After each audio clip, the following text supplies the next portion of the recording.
is up, RotoGrinders. 2 hours nonstop. NBA DFS conversation starts right now, taking you all at the lock. It is a 6-gamer on DK. DK kind of basically a sprint slate tonight. They're starting to do this thing there where they're cutting off the last half of the slate, depending on how the games are chopped up. We have 3 early at 7 o'clock, 3 a little bit later at 7:30, and that's it. That's it for DK. FanDuel wanted to include the last 3 games. Chops Rockets. They're playing the back half of they just played the Jazz last night and shellacked them. They're in Utah once again. Dallas and Denver also on the FanDuel slate. And you get the back half of the Peacock doubleheader is the Suns and the Lakers. So FanDuel does have more of the massive studs. You got Luka on FanDuel. You have the Joker on FanDuel. You got Şengün, Anthony Davis. Is he a stud? I'm not sure, but maybe that's where we're cutting the line there. Devin Booker as well. Body parts we'll talk about in a second, but not a lot of stuff that's up in the air. Looking at the injury report, most of it's already been determined. Like Duncan Robinson's questionable, which I guess matters to some degree. Trey Mann is questionable, which doesn't really matter a heck of a lot. Gary Trent is questionable. It seems like we have a lot of clarity across the board. A lot of players have been ruled out already, which we'll talk about. As far as back half of back-to-back, there are 5 teams: Cleveland, Atlanta, Houston, and Utah. Like I said, Houston and Utah played each other last night. Nobody irrelevant in that fourth quarter because Houston just absolutely mollywopped the Jazz. 3rd and 4 nights for Cleveland, 3rd and 4 nights for Atlanta. Not just that, but they played it's like the triple threat of things that can go bad as far as a setup for Atlanta. It's the back half of a back-to-back, 3rd game in 4 nights, and they played a double overtime game for Atlanta. So it could be a tough matchup for the Hawks. No Zinger. Zinger already ruled out there for Atlanta. Chop it as a movie Monday. It's also it's a Cyber Monday. Chop out. I feel like you have your finger on the pulse and that kind of thing. But welcome to the show. Chop. Yeah. What are we buying? Did we buy anything for Black Friday? What are we buying for Cyber Monday? No. I'm a sucker for a deal. Like I'll buy nonsense I don't need sometimes. So sell me on something. Have you purchased anything? Nope. You didn't buy anything at all today? Is there anything in the list? No. I mean, I'm not really. See, here's the thing: when you really realize that there's not really a discount on any of this. The prices are raised a little before they cut them down, and you got all that going on. So like, none of it's a real deal. But I'll keep my eye open, and if something comes across my email or across the timeline and it's a really good, like I've gotten some pretty good articles of clothing before for like $20, Yeah, because it was just a really good deal. But no, I mean the only thing I purchased is I purchased my wife's Christmas gift already. There you go. I'm not telling you what it is because she might be tuning in. You never know, man. But your wife doesn't watch the show. There's no chance.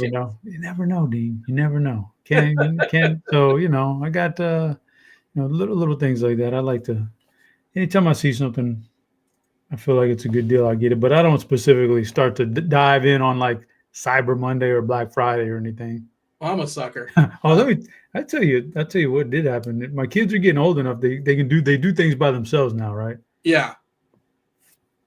One of them's even got a license and everything. This guy conned the other 2 into getting up on Black Friday and going to Target at 4:30 in the morning because Target was having some sort of like. People still do that? Oh man, Target was having some sort of a giveaway.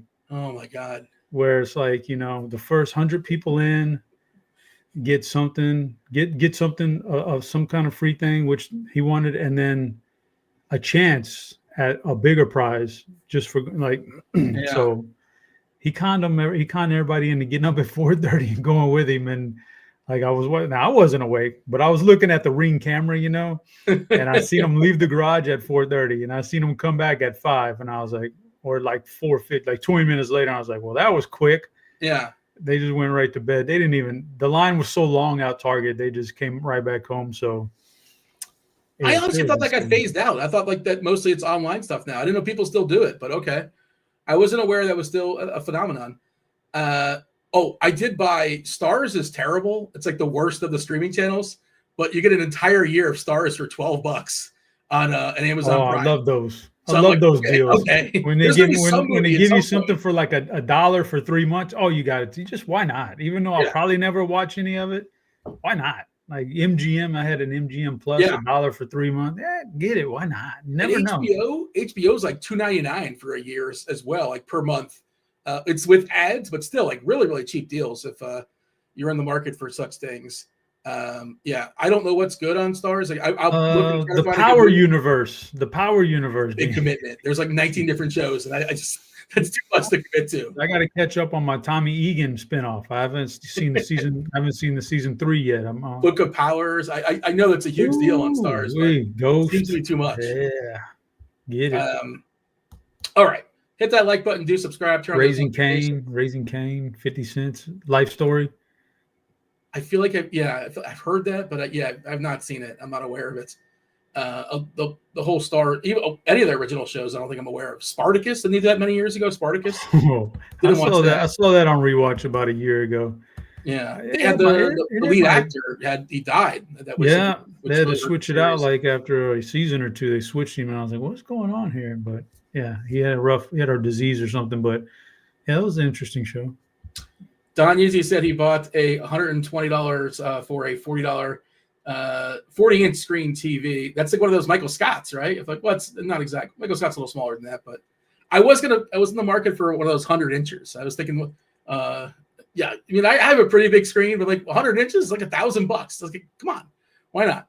But I might be moving soon, so maybe not. So that's just gonna be a pain as far as moving. So we're gonna hold off on that now, Chop. Oh, it's Movie Monday, Chop. Movie Monday. We'll go ahead and drop that first clue for the people. Get yourself a week free of RG Premium by just tell me what movie I'm talking about in the Discord channel, RotoGrinders.com/Discord live stream chat channel. Many of our Discord channels are free. That is one of them. Tell me what movie I'm talking about. One guess per clue drop. America is the first clue being dropped. And I see Lippy, our guy Lippy in chat says, does RG have a Cyber Monday deal? Well, there you go. I'm glad you asked. It ends tomorrow. So essentially what we're doing here, the cost of one single sport, you get the entire deal. You get Combo Pro, you get football, baseball, basketball, hockey, NBA, PGA, WNBA. All of them obviously not in session necessarily, but every single sport you're getting for the cost of a single sport for the first 3 months, you're locked in a savings of $135. It's $74.99 each individual month.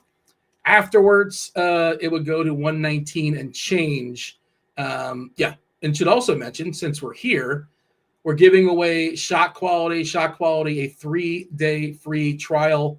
If you're playing NBA DFS, still relying on box scores, you're already behind. Shot Quality, what it does, it goes through the data and tells you not just what goes in the bucket, but what should have went in the bucket. Right now, again, 3-day free trial for Shot Quality. After that, it will renew, $39 and change for the month. Do not play blind, play smarter with Shot Quality. And since we're here, Chop, we should welcome Missouri to the sports betting streets. We were talking about a pre-show. I think it's the 40th state. Don't quote me on that, give or take. I think it's our 40th state to have sports betting. We have all the links for you to get the best promo deals. I was actually looking through it. All this stuff in the description here on YouTube.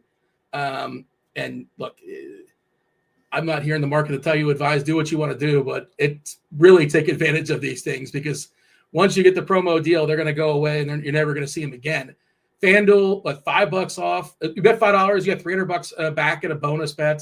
DraftKings, bet $5, you get $300 instantly in bonus bets. We have a Caesars link, we have a Bet365 link, a BetMGM link, a Fanatic Sportsbook link, all the links.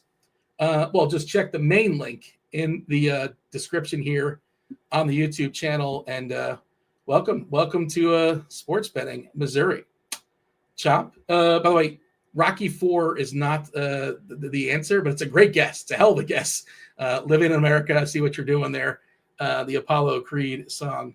It is not. Somebody else guessed Rocky as well. It is also not Coming to America or Independence Day or Brokeback Mountain, but a lot of guesses coming on through in the Discord channel. Chop, a little bit different as far as the slates, FanDuel, including the last three, DK leaving them off, but you want to give me any general thoughts before we fully dive in? Is Kirk in chat? Is that who's guessing? Is that who's guessing Brokeback Mountain? I know that's his. I know that's one of his favorite shows. I know. Well, it's a movie, but yeah, I know that's kind of one of his default. Yeah. Several people like to guess Brokeback Mountain as like a default. Oh, okay. Okay, fair enough. It's not going to be on later. It's actually going to be Noto. We should shout out Noto. Oh, Noto, big winner. He called off. He won $50K yesterday in the NFL streets. He could have said, you know what, I'm sick. As far as I know, he's going to be on the show later on tonight. Going old school. You got Roth, Noto, and Beer. I don't know, probably 30 years of DFS experience combined, or if we're going to count Roth as DFS experience, weather related in some capacity. He does dabble in the basketball streets on occasion. But yeah, Noto, very, very close to taking things down on the Millie Maker. I know TJ was making some noise as well. He was close as far as winning the Millie Maker yesterday. So shout out to Notorious. And he only, I saw he said online, only made 2 lineups. So it wasn't like it's an MMA thing. Only made 2 lineups and 50K for him. So shout out to Notorious, who writes the Core Plays articles here. If you read the basketball content today, you kind of know where he's at to some degree, but it's basketball, so this stuff is fluid with new information coming in. Chop, anything else we should say before we dive in and do the thing? Let me think for a second on that one, Dean. There's let's see, we covered Noto winning. Well, I do. Yeah, I want to say after crunch time, and a few minutes after crunch time, me and Maddock. Going to be doing a Monday Night Football show for you tonight. So Patriots and 7:30 and the Giants. Yeah, Patriots and the Giants. Battle of the young quarterbacks. It should be fun. So yeah. Is Maddock a dad now? This is a question being asked here by producer Steve. Is he? I don't know. We're going to find out tonight. I'll ask him, but I don't know the answer to that. I called you out in this pre-show. Maybe I shouldn't bring it up now, but you're talking about football, and I was trying to figure out what you were wearing, and you, the biggest Dallas Cowboy homer, rocking Houston, Texan gear, which to me, again, I'm not big into fandom these days, but that feels kind of sacrilegious, same states, but you defended it. Yeah, and on top of everything I told you pre-show, it's like I didn't go out and buy it. It was a gift. It was a Christmas gift one year, many years ago. And I didn't even mention, Dean, like it's 40s here in Texas. Like I gotta wear a sweatshirt, and I wore the other ones this weekend. This one's like one of the last. I've got a DraftKings. I wore that one. You're not gonna believe this one. You buy any sweatshirts that weren't given to you? No, I haven't bought a sweatshirt in years. Your wife doesn't buy you a sweatshirt on occasion? I got a Throwback Fantasy Aces sweatshirt I wore yesterday. Oh. So like I got like all my sweatshirts are out of they're in the wash too, man. So this was one of the last ones anyway. I don't like this one because it doesn't have a hoodie, but it's still warm. I got to get up at like early in the morning and get out in the cold to take one of the kids to school. So like gotta have something. It's in the rotation. Good luck to Houston, the Texans. They're not in the same conference. I wish them the best of luck. I hope they make the playoffs. But yeah, I'm definitely not. I hope not. They're just boring to watch, and I don't like watching their games. I find goodness, they're one of the more boring teams. You don't like good defense. I mean, there's something to be said for like their offense is inept, so it's bad. It's good defense and bad offense. Well, there's a lot of teams with good offense and bad defense. So I'd rather watch that. I mean, it's more entertaining, but I don't mind watching a good old defense like this weekend. Man, buddy, this is a playoff game. Chiefs and Texans going at it. Loser of that one's probably going to be Dallas, Detroit. To a lesser extent, Dallas is still a long shot to get in, and Detroit's still the better shot, even if they lose. But Texans, Chiefs, the loser of that one, man. Can you imagine the Chiefs dipping below 500 and not making the playoffs? Like that's a real possibility. So loser leave town game, yeah. We're gonna see, but yeah, as far as the slate, we'll get into it. It's basketball, man. Everything can change here in 10 minutes before tip off. When you get some big time injury news. So we'll play it as what we got right now, which is, like you said, we're pretty up to date with everything, and there's a lot. So you shouldn't have a problem making rosters tonight. James in chat says Dean is not like a pitcher's duel either, and yeah, that's true. I like dingers. I like dingers. I mean, I can respect it. I can respect a good defense. Houston's got a great defense. I respect it. From a watchability perspective, when you have a non-rooting interests. It's just Come not. on, It's fun. Dean. It's not You as gotta fun. have you did a little something. Hold on. I'm looking at a comment in chat. It says, "Oh, Mardon. How's Mardon? Come on, man. You're a He regifter. he says I'm a First of all, no, I'm not. Well, actually, here, funny thing, Dean, is we I haven't done a show with you since Thanksgiving. That was on Thursday. Mm-hmm. Thanksgiving, we have it at our house. We roll. It's time. It's time to cut the turkey and do all that. I look over at the dessert table, Dean. There's like there's like 9 people attending at this point. There's like 9 people in my house ready for food. Right. I look at the dessert table and there's 10 different pies. I don't know. Everybody gets their own pie. I don't know how so many pies got brought, but then one of my relatives brought like 2 pies that were store bought, and that's fine. Hey, the thought is, it's in the thought. It's what counts. Even though like my wife and other everybody, they're like struggling over the stove doing homemade pies, right? But she brought these store bought pies, and I was like, we got so many pies. Why don't we just save those store boughts and take them to her house for Christmas and Can you re-gift pie? They'll never know. They'll never know. I was like, my wife didn't like the idea, but I thought it was a pretty slick idea, Dean. Well, there's an expiration date too. Like you freeze them or something. You can't just Sure, let them sit why around not freeze them? Sure, yeah, we don't need like 9 pies, man. Because everybody's gonna leave and take a slice of pie, and we're gonna have. It's gonna leave us 5 people in this house with like 7 pies. We don't. I mean, come on, man. We're killing ourselves. I went to a Friendsgiving, and I didn't make anything. I went to the Italian bakery though. I bought a bunch of like baby cannolis. So I'm not gonna cook. I can, but like it's not gonna be as good, right? So I wanted to bring something good. So is that okay, Chop? Or do you approve? Is that? And I didn't want to bring cake and pie because I figured there'd be a lot of that. That sounds interesting. That sounds fine. That sounds totally acceptable. Yeah. Sure. Why not? Okay, let's do it. Let's dive in. Cleveland's at Indiana. 231 is the total. The Pacers are 5-point dogs here at home as far as who's in and who's out for this one. Really the same deal with Indiana as it has been. No Naismith, obviously no Halliburton, no Furphy. We haven't seen him in forever. Obi Toppin, we have not seen him forever.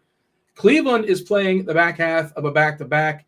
It's their third in 4 nights, and they're traveling. So, this is not the best spot in theory, outside of the fact they're facing the Pacers, who aren't very good. Darius Garland's not playing. They're saying toe or injury management. Either way, he's not going to be playing tonight. Larry Nance is going to be out for a bit. He's got a calf. No Sam Merrill. He's got a hand. Jared Allen still managing that finger, so he's not playing basketball. Looks like we're down to 11 bodies. Luke Travers and Chris Livingston and Tyrese Proctor, as well as Thomas Bryant amongst those 11. So it'll probably be pretty tight in theory. But again, it is the third in 4 nights, so maybe they loosen it up just a little bit as far as minutes. You're going to get, I would imagine, a usage bump here for Donovan Mitchell. Seems like a spot where he can drop 40 in the bucket. Mobley looks good. He is kind of pricey, a little bit expensive. Jalen Tyson is one of the better point per dollar plays on the slate. Tomlin, we're projecting to start. That's not certain.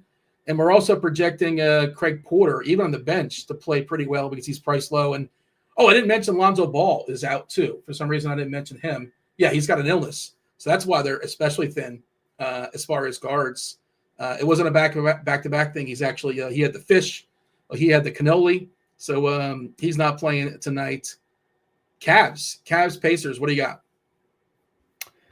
Yeah, great game because of the injuries, DFS-wise. To answer your question, Bennett, DeAndre Hunter's PRA for props tonight look good. I mean, he's going to get a big uptick in everything across the board probably with all the injuries in the backcourt and such. So it's just a really good game. Indiana, though, still I'm not quite like sold on the Indiana side of this for DFS because the prices are kind of where they should be with the injuries taken into account. Whereas with Cleveland, not quite. Lonzo Ball was a guy I was thinking about writing up this morning almost. And then he didn't even make he's not even going to play. So that's, things pop up like that and brings a lot of value. I was already on Evan Mobley because Jared Allen's injury and he's fine. And Jalen Tyson's going to get more run and all that good stuff. And there was some other people there. You could always play Mitchell. But then with the string of injuries that came in for Cleveland later in the day in the backcourt. Well, now we get a big bump for Craig Porter Jr. Craig, you ain't got no job. Craig Porter Jr. gets a big bump. He's making some optimal. So, like there's a bunch of Cleveland guys in play here, but I just don't see like needing to run it back with anybody from Indiana if you don't want to. And this is not football where that running back or wide receiver is a really good play. In some cases it's just not, because these Cleveland guys can get there without even a competitive game, to be honest with you. So, but I think the Cleveland side's where it's at. Mobley, Hunter, Porter, Tyson, probably in that order. My favorites. Donovan Mitchell can always drop you 50 real life points in a spot like this. And Tomlin is a decent value too. Even Wade is a decent value. But Mobley, Hunter, Tyson, and Porter. Or Porter and Tyson, probably my favorites in that order. I did want to run a court IQ. There's only so many, players you can kick off until you lose sample size. I'm taking off Garland and Lonzo. Craig Porter, about a fantasy point minute player on the season. Mitchell, about 1.4. Mobley, 1.21. I got to take off Jared Allen as well. Let me kick off all three and see if we get anything distinct. If you take Garland, Allen, and Ball, like three key players in their rotation off the court. And, of course, the matchup versus the Pacers is pretty solid as well. My only hesitation here, Chop, is a third game in 4 nights, back-to-back, and on the road. If that would be my apprehension. But I do like all the players you mentioned. I think Porter's pretty interesting. Just probably an outside chance he starts. I don't think he will. We're currently projecting it to be Tomlin. And again, you mentioned Wade. I just don't. He's really got to get there with like threes and stocks to like really have a big night. He's such a low usage player. Oh, you're not a fan of the Deans? No, you're not a Dean fan. I'm not holding the name against them, but like 11.9% usage. Some guys are like that, Dean. Some guys get by with low usage. I mean, yeah, he's definitely at the bottom of the list, but he's on the list. But as far as your point, like all the 3 games in 4 nights and all that definitely bodes well for guys like Jalen Tyson and Craig Porter Jr. and Naquan Tomlin. So all good for them. We are projecting 34 minutes for Mitchell and Mobley, 31 Hunter. Hunter's a guy that kind of managed his knee like all the time, it seems like. Tyson, we're giving 31, Wade 26, Porter 24, Tomlin 24, and the rest I don't think they're worth. But like we're expecting at least some hedge minutes for Livingston, like 3 and 9 for Bryant. Obviously not playing these guys. Anything else of note, or shall we scoot along? The only thing of note I would say, Dean, is I would be remiss not to mention, I forgot to mention top of the shout out to my Cougars. Won again on Saturday. 9-3 season, 6-3, I think, something like that in the Big 12. Big time season, rebound season. Got my fingers crossed, Dean. I'm hoping we get the invite to the Alamo Bowl, and so I can attend. I got a hookup. At the Alamo Dome. I'll be on the field, man, if we can get that invite. We got to get the invite though. It's a tough one. Well, it makes sense. So, as far as geographically, that's where you guys would go. It's the Alamo Bowl is a Big 12 versus not Pac-12 anymore, but former Pac-12. So a Big 12 team will be there, and the 2 projections I've seen, BYU and Houston, be the 2 teams mentioned. So I'm crossing my fingers, man. UCF was up 14-0 versus BYU, and we won't talk about the rest of that game. Thought they had a shot at it. we were up early, and then by the way, speaking of, producer Steve was not happy with your Houston Cougars basketball team the other night. He was very. I don't know if he DM'd you, but he let it be known. Oh yeah, he did, man. If he would have asked me beforehand, I would have told him, "Don't do that, man. That's too young. Don't lay 13 and a half in an environment like Las Vegas for these young kids, man. It's too much." Bucks, Wizards, 231 is the total. Milwaukee's an 11-point favorite here. Giannis, this is an incredible smash spot for Giannis. I was looking at the Wizards, and as far as how they give up points, I think it's the most points in the paint and the 3rd most made threes. So, in an era where teams are trying to get dunks and threes, there's like nothing in the middle. You can get whatever you want. It's dealer's choice. If you want to dunk on them, you can dunk on them. If you want to make a 3, you can make a 3. And, there's going to be no rim protector for the Wizards because Well, I don't know if Sarr is a great rim protector as is, but Sarr is out. We're not sure who's starting for Washington, which I think matters as far as Bagley versus Vukcevic. Whoever starts should be a value. I think we're chopping the minutes right now, kind of sort of somewhat of a hedge.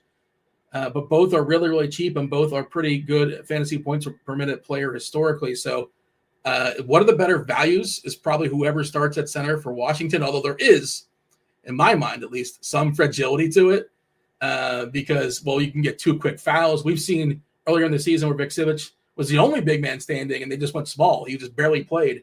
That game got ugly really fast as well. Just to clean up the injury report as far as both these teams. Giannis is in. Alex Antetokounmpo, of course, not available. No Taurean Prince. Gary Trent officially questionable. As far as Washington, they're getting thinner these days because Trey Johnson's got that hip, so he can't play. Corey Kispert's got a thumb. He cannot play. And Sarr has got that adductor, so that's the big one. No Sarr tonight.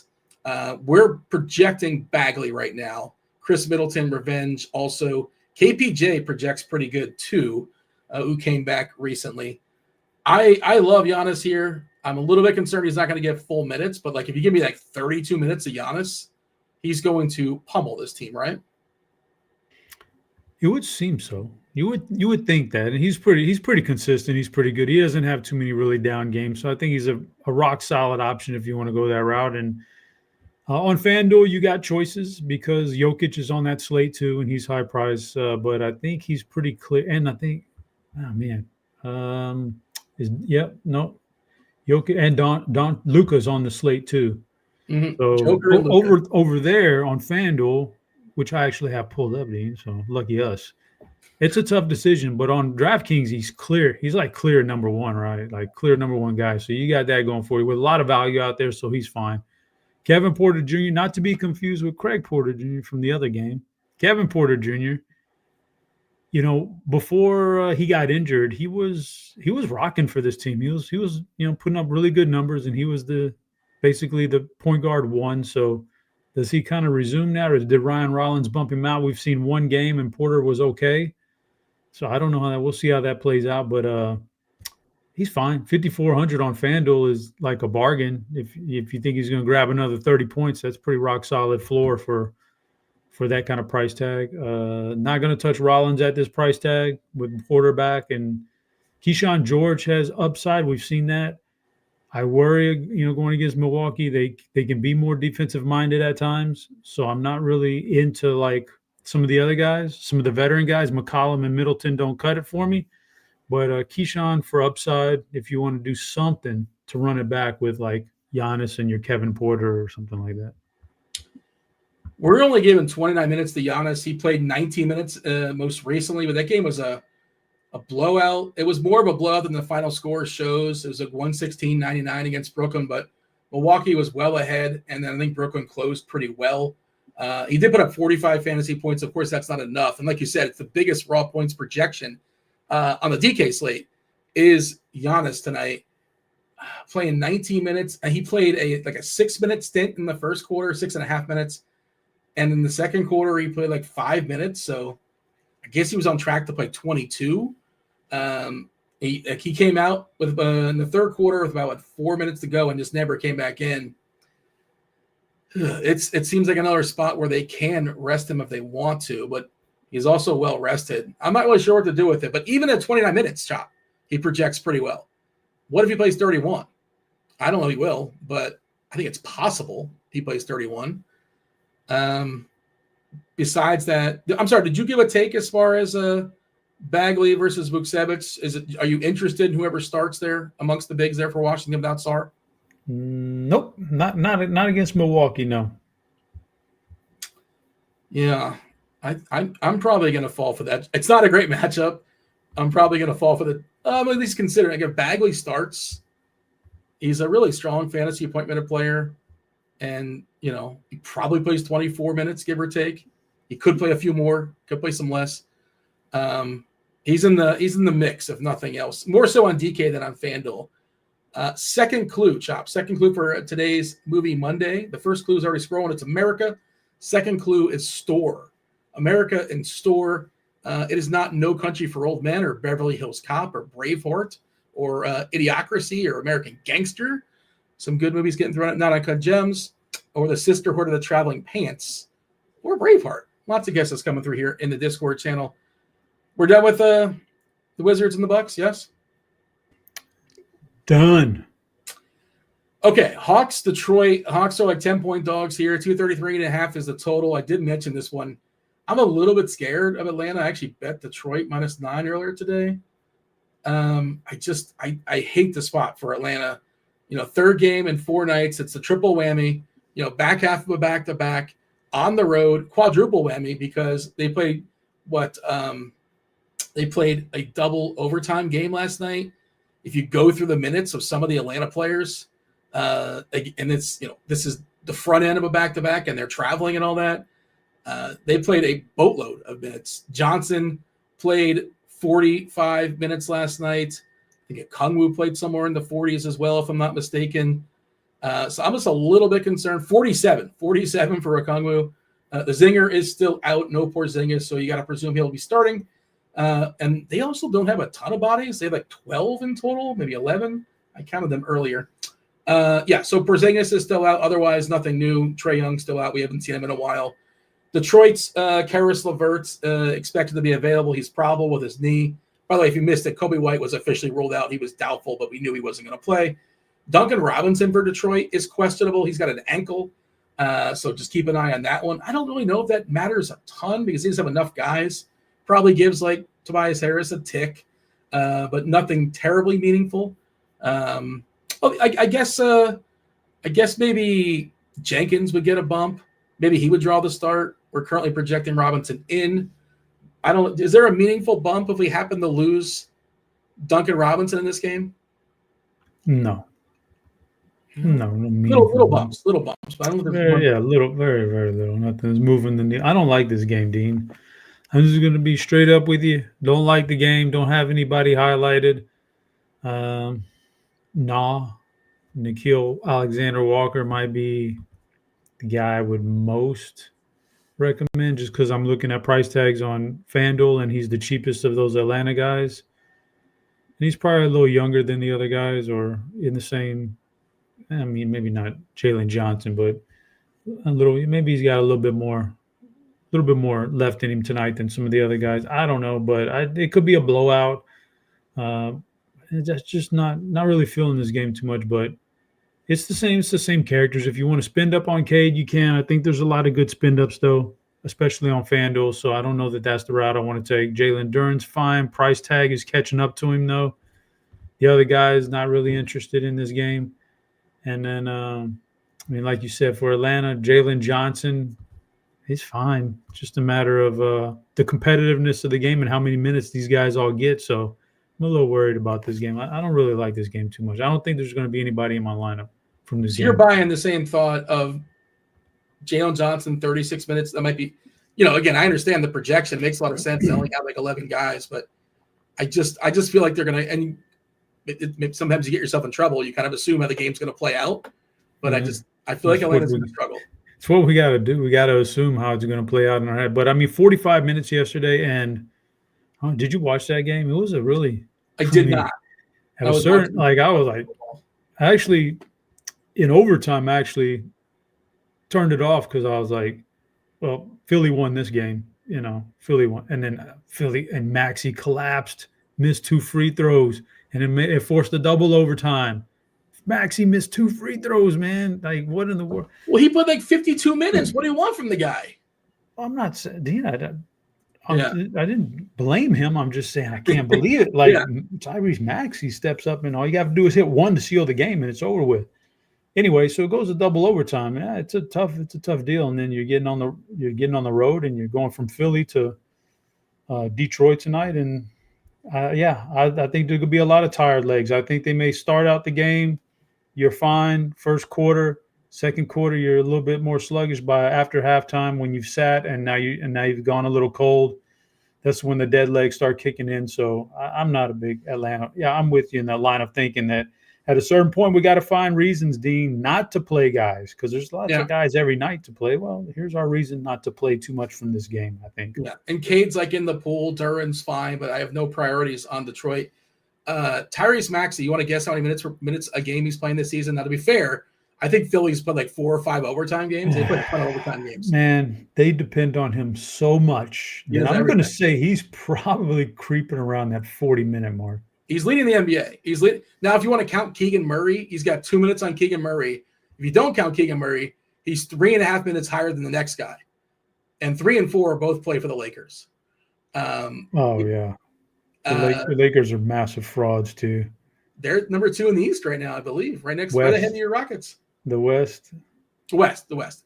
They're frauds, though, Dean. You know Luka that, right? and Reeves are 3 and 4. Cunningham 5, by the way. Maxey's playing 40.7 minutes per game. It's insane. And he had that one game, like third game in 4 nights, back half of back-to-back, where he dropped the 50 burger. I faded him that night. I'm like, he's going to chill. He's not going to, he dropped 50 on the back half of a back-to-back. And, because he just keeps playing. Maybe this will catch up with him eventually. But certainly they're running him into the ground there in Philly because they kind of sort of have to, like you said. Okay. Bulls, Magic. Before we do that, let's drop the third clue. I don't think we have a winner here for Movie Monday just yet. It's not Home Alone or The Legend of Bagger Vance or Lawless or Superbad or Employee of the Month. I see some guesses coming in YouTube. Those don't officially count, but it was good to see Falling Down. I have not seen that movie in a long time, but that feels like a Chop movie with Michael Douglas. It's not Falling Down either. If it was, it still wouldn't count. Only official guesses. In the Discord channel, the third clue, going to be scrolling right now, Chopper. It's not Elf. I see you guessed Elf. It's not Elf, but Deliver. Deliver is the third clue. Maybe that changes things. Deliver, Store, and America. Fourth game here, the 7:30 games. Chicago, Orlando, 239.5. That's the total. Orlando's about a 9-10 favorite here. Chop, I'm old enough to remember the Bulls pretending to be good. Remember that? Remember they started the season at 4-0 or 5-0, something like that? Not so great anymore. Reality has hit Chicago. We did get the official rolling out of Kobe White. Kobe White not playing basketball tonight. Okoro is out. Zach Collins is still out. DeLon Terry is out. That doesn't matter. Jalen Smith is out. Backup center.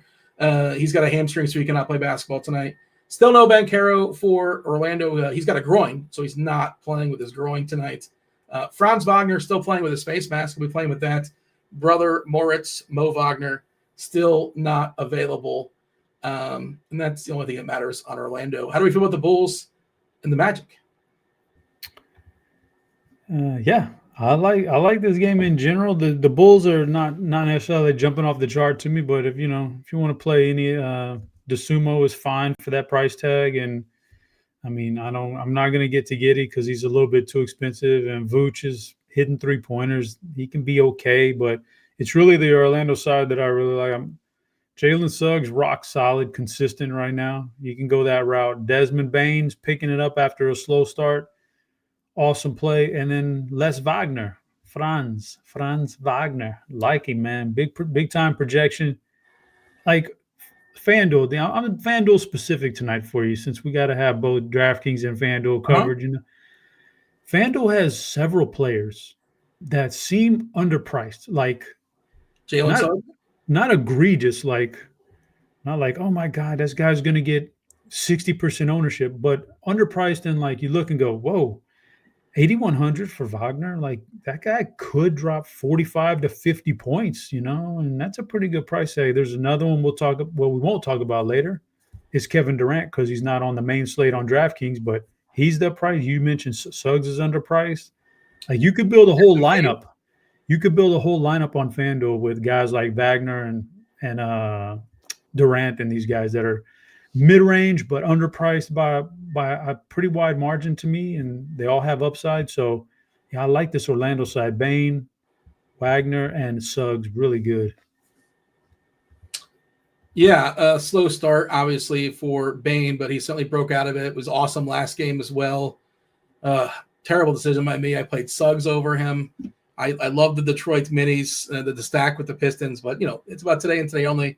That kicked me out of the difference between Suggs and Desmond Bain must have been like 35 points or so. Bain was spectacular, and he's turned into a player we kind of expected, and I think there's some meat in that bone there on FanDuel especially. We're seeing him at 7-2 just seems too cheap. And the matchup against Chicago is prime also. So I would play at least one of Suggs, Bain, or Wagner on every FanDuel lineup. If I'm actually not playing FanDuel tonight. I did research for FanDuel, of course, but I'm playing on DK. But I would definitely play one of those three, at least one of those three, in every single lineup I'm making. Chopley did get a winner in Discord, a winner in 3. You guessed Juno. It is not Juno, but shout out to Gray Bill 720 if you want to get all technical. Producer Steve's going to slide in and DM, see if you want a week free of RG Premium. It's dealer's choice. If you want scores and odds, you can get that as well. But Steve will juice you up. We'll still play it out as far as the string. We could drop the 4th clue now just for fun. 4th clue for Movie Monday was book. So America, store, deliver, and book. That is the first 4 clues. We already have a winner, though. Yeah, so your favorite player on the Bulls is who? It's kind of hard to get the Giddey. I guess, you can get yourself a triple-double out of Giddey. He sort of has to do that. You got to pay for him. He's like your one big stud. Based on price, it's IU DeSumo. That's the way I feel, too. Yeah, dollar for dollar, I prefer DeSumo as well. Bazelis has been kind of disappointing, right? Wasn't supposed to be a breakout year for him, and it hasn't quite happened? He had a breakout, 2 games to start the year or something like that.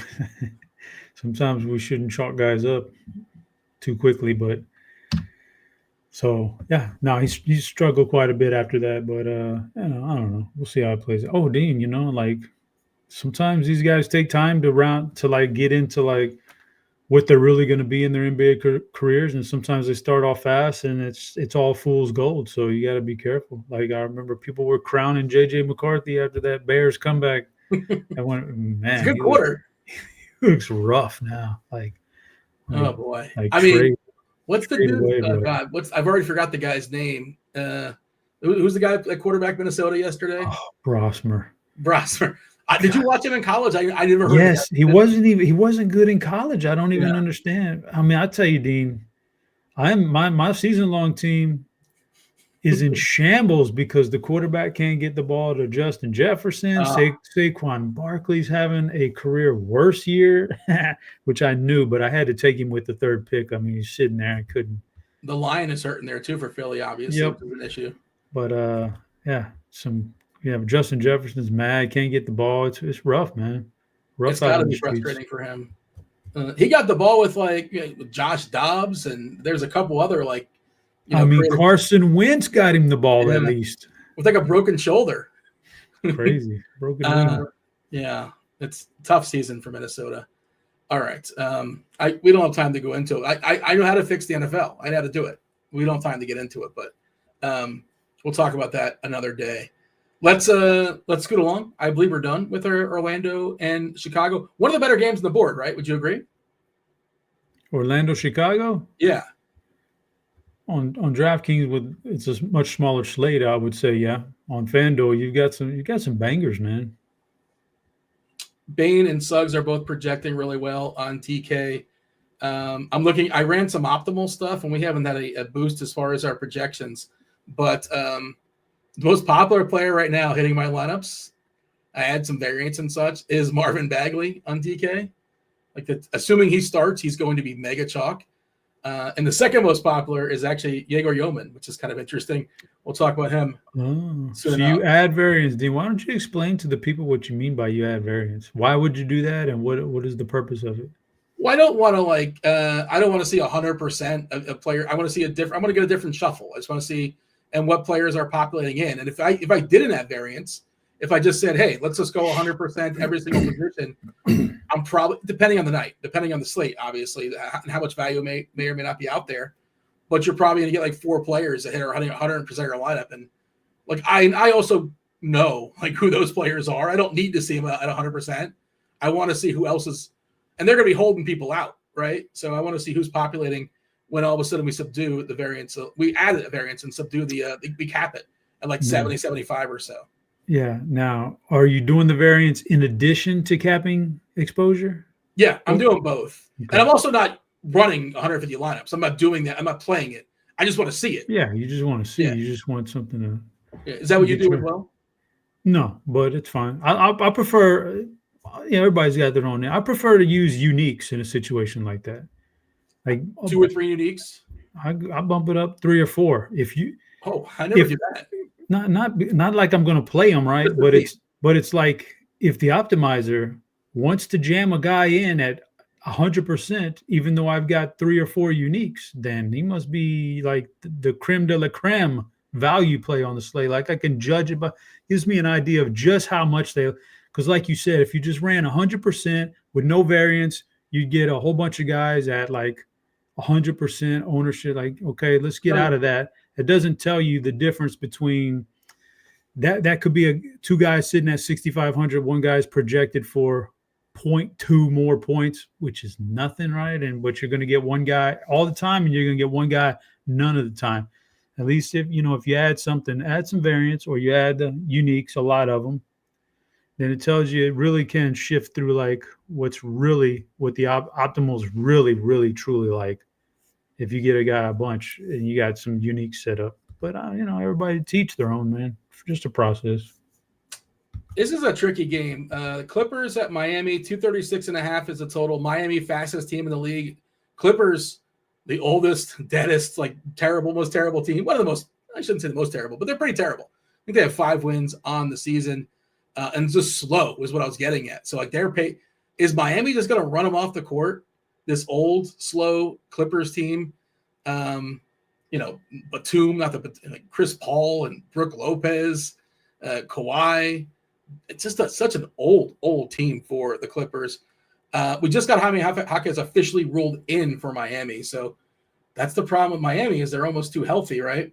Because they have too many guys and the minutes going around to get kind of cut up a little bit. Other body parts, Tyler Hero, good to go with his ankle. He's officially in. Jaime Jaquez, he has a groin and he's going to play with it. Like we just said, Jaquez is in. Jovic is in too with his hip. Wiggins also good to go with his hip. Norman Powell, revenge game. Is this first blood? Is this first blood for Norm? It might be. I'm not sure. I don't recall if they played the Clippers just yet. He's got a groin also and is willing to play with it tonight. As far as the Clippers, Bogdanovich is old, not playing. DJJ is not playing. And Bradley Beal he's not playing anytime soon. This is kind of a tricky one, Chop. I like the Heat players. I love their pace. The Clippers might slow them down a little bit. Hero coming back kind of mucks stuff up. I love Kel'el Ware. I think he's on the rise, but his minutes, it's just hard for him to get minutes with everybody healthy. And the price isn't great because he was thriving in the absence of other players, so his price has to come down a little bit more. Same deal with Jaime Jaquez. It's sort of unplayable. How do you feel about Clippers Heat? It's an interesting game because you have Miami with their newfound style this year. So you kind of want to look at people against them and target them. But like you said, what caught my eye was when you look at the Clippers team, man, do they have guys on their team who don't want to run. They want this game to be very slow. Good luck. So it's going to be a battle of wills here because James Harden, you would think, oh, look at the pace and James Harden is going to get off. Not necessarily. James Harden really likes a half-court game. He doesn't want to get up and down the court. Certainly, Kawhi Leonard doesn't want to get up and down the court. And Zubac is a big guy. He doesn't want to get up. Yeah. So, I mean, it's going to be a battle of who can really impose the style that they want to play with more. But ultimately, I think James Harden is fine to have a decent point production in this matchup. So, yeah, I like him. I like John Collins at this price tag. On FanDuel at 5,100, I think he fits the mold. And like you said, Miami just has a lot of guys right now that are healthy, and it's really splitting their numbers up between them. And it's really tough to Tyler Hero's pretty expensive, and he doesn't project well enough. Doesn't project well enough to justify paying that for him unless you're a large field GPP and you're just taking chances on him. So I can get behind a couple Clippers players who may be okay in this spot, but otherwise, yeah, not a big fan of this game. Nobody on DK currently projecting in double digits for Miami. Because again, there's just too many players and the prices have to adjust. Even Bam is down to 7.5, and his minutes are just not as secure as they once were. Like he's going to get minutes, but he's not going to give you 35, 36, almost never. We're projecting 32, 31 for Hero. Powell and Wiggins each 30, Mitchell 29, Ware 24. Like if you get more than 24, I'm interested. It's hard to see where they come from. And Jaquez is down to 22. this is a guy we were paying $8K for not too long ago. But again, the situation has changed here for Miami.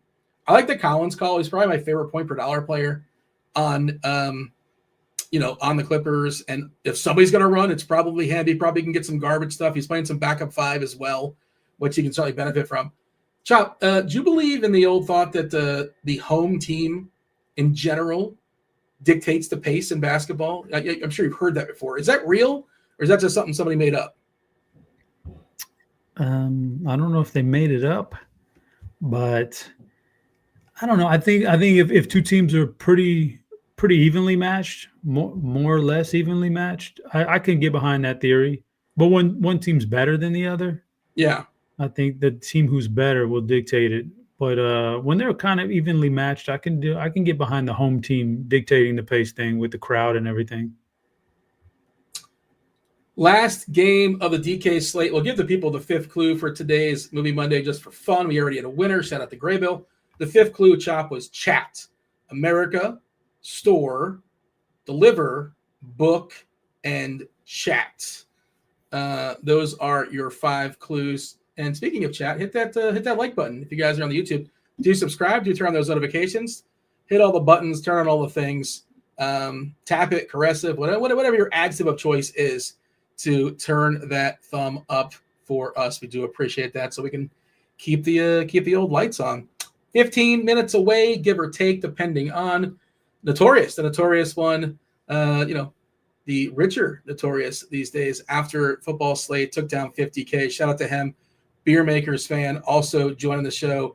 And then Chief Interologist Kevin Roth holding it down as far as crunch time, about 15 minutes. Last game, Chop. Last game on the DK slate. We'll talk FanDuel as well afterwards.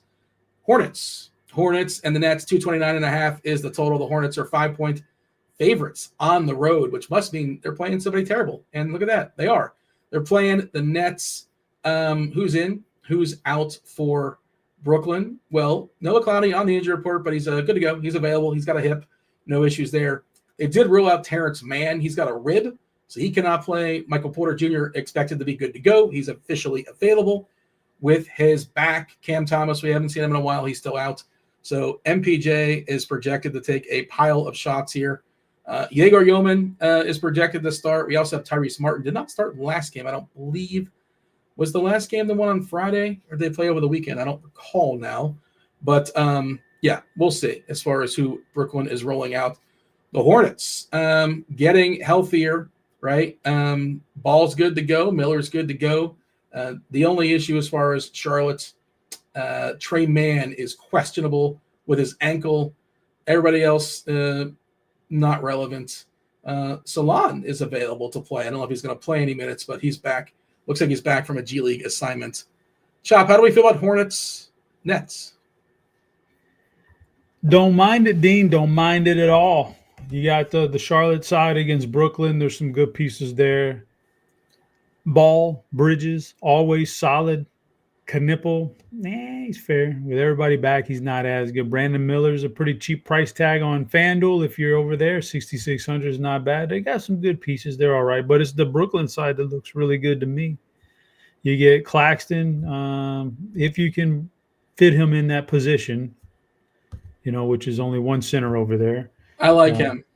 So, yeah, Claxton's really good. I mean, God, he's got such a good price on FanDuel. 6,600, man, that's going to be tough. Because you got obviously some guys who are center only also that are real stars over there. So that's a good position. Maybe it's a good position to get different. Igor Yemen, however you want to say it. He's solid, man. He's solid. He's one of those rare guys. He's better in the pros than he was in college. So BYU, is that right? Yeah.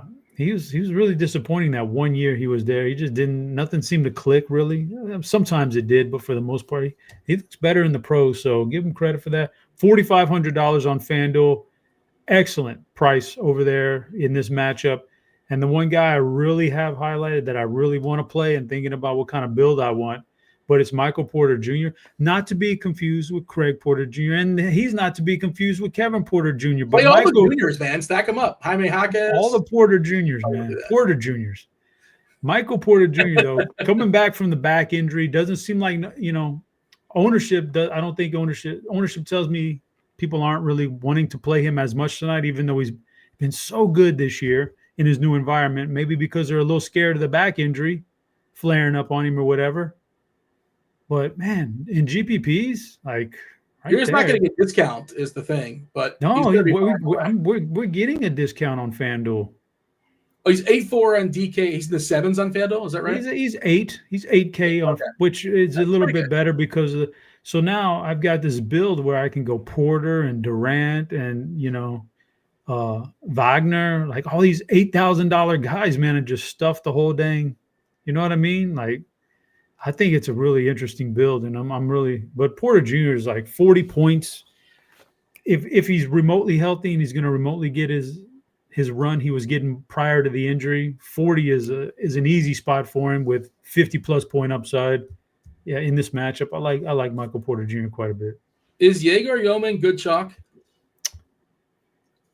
So what's his price on DraftKings? Tell me what that is real quick. He is 4.4. We're projecting 29 minutes. Oh man, that's a good question. I'd say, man, I don't think it's bad chalk. So if I think there's two categories. You're either bad chalk or you're not bad chalk. I don't think he's bad chalk. So I'm not going to say he's good, but he's not bad chalk. So I think he's fine. You can play him at that. I don't mind that. Yeah, if there's 2 buckets, you throw him in good chalk, but there's also there's some context, some nuance that you'd like to add to it. We're currently projecting him to be 24% owned on DK for what it's worth. So and about 25 on FanDuel. So I don't think that's bad. Considering on DraftKings, it's a smaller slate, much smaller slate. So I don't think that's that bad for a little 6-game slate. 25, 24%, that ain't bad. It might be higher than that when things settle because we're still waiting. We haven't had a value piece come in the entire show. Well, we're giving. I think I saw a pre-show that we're giving Craig Porter Jr. a massive bump in ownership. I don't know, refresh it, but prior to the show, I was looking at 55%. Let's see, which I thought was ridiculously too high, but that's where all everybody else's ownership is going to be going is Craig Porter if that's the case. So we are projecting for Craig Porter. This is on DK, 29%, 24 minutes. The absence of Ball, the absence of Garland, good matchup, probably mops. Okay, he's 3,800 on FanDuel, and that's why he's getting like 52% projection on FanDuel ownership because he's 3,800. Yeah. So on FanDuel, that's all that ownership's going to Porter Jr. instead of these other guys. So I get it. I think in that case, Craig Porter Jr. might be the bad chalk guy on FanDuel. He's pretty reliant on scoring, but he should probably play 20+ minutes. Basically any scenario, right? Because they're really thin and they're without Ball and they're without Garland. And if you look at their true point guards, I guess they have Tyrese Proctor. Mitchell could run point, but that's not naturally what he does, right? Per se. He should play at least 20 minutes, I think. And I think there's a chance he plays like 25+ if he's making his shots. That is the end. Oh, did you talk about Charlotte? Because Charlotte's not very popular. Brandon Miller's got a pretty good price. Was it on FanDuel or is it on both sites? Brandon Miller projected pretty good for me. 6.6 on FanDuel, 10%. I think it was DK then. At least earlier in the day, I was looking at Brandon Miller as a possible play. As I'm jumping away from Cleveland. Yeah, Miller 6'4" on DK, and he's small forward. And the other thing is, I've written a letter. I've told everybody I know, we got to get DK to bring back multi-position eligibility. It's just FanDuel has it. They love it. Even I think Flag's got like 3 positions over there, if I'm not mistaken. But DK's cut down on it. A lot of the players have lost, their crossover for, shooting guard, small forward doesn't exist as much as it used to. Maybe that's why he's projecting pretty well at the small forward position, 19% for Miller.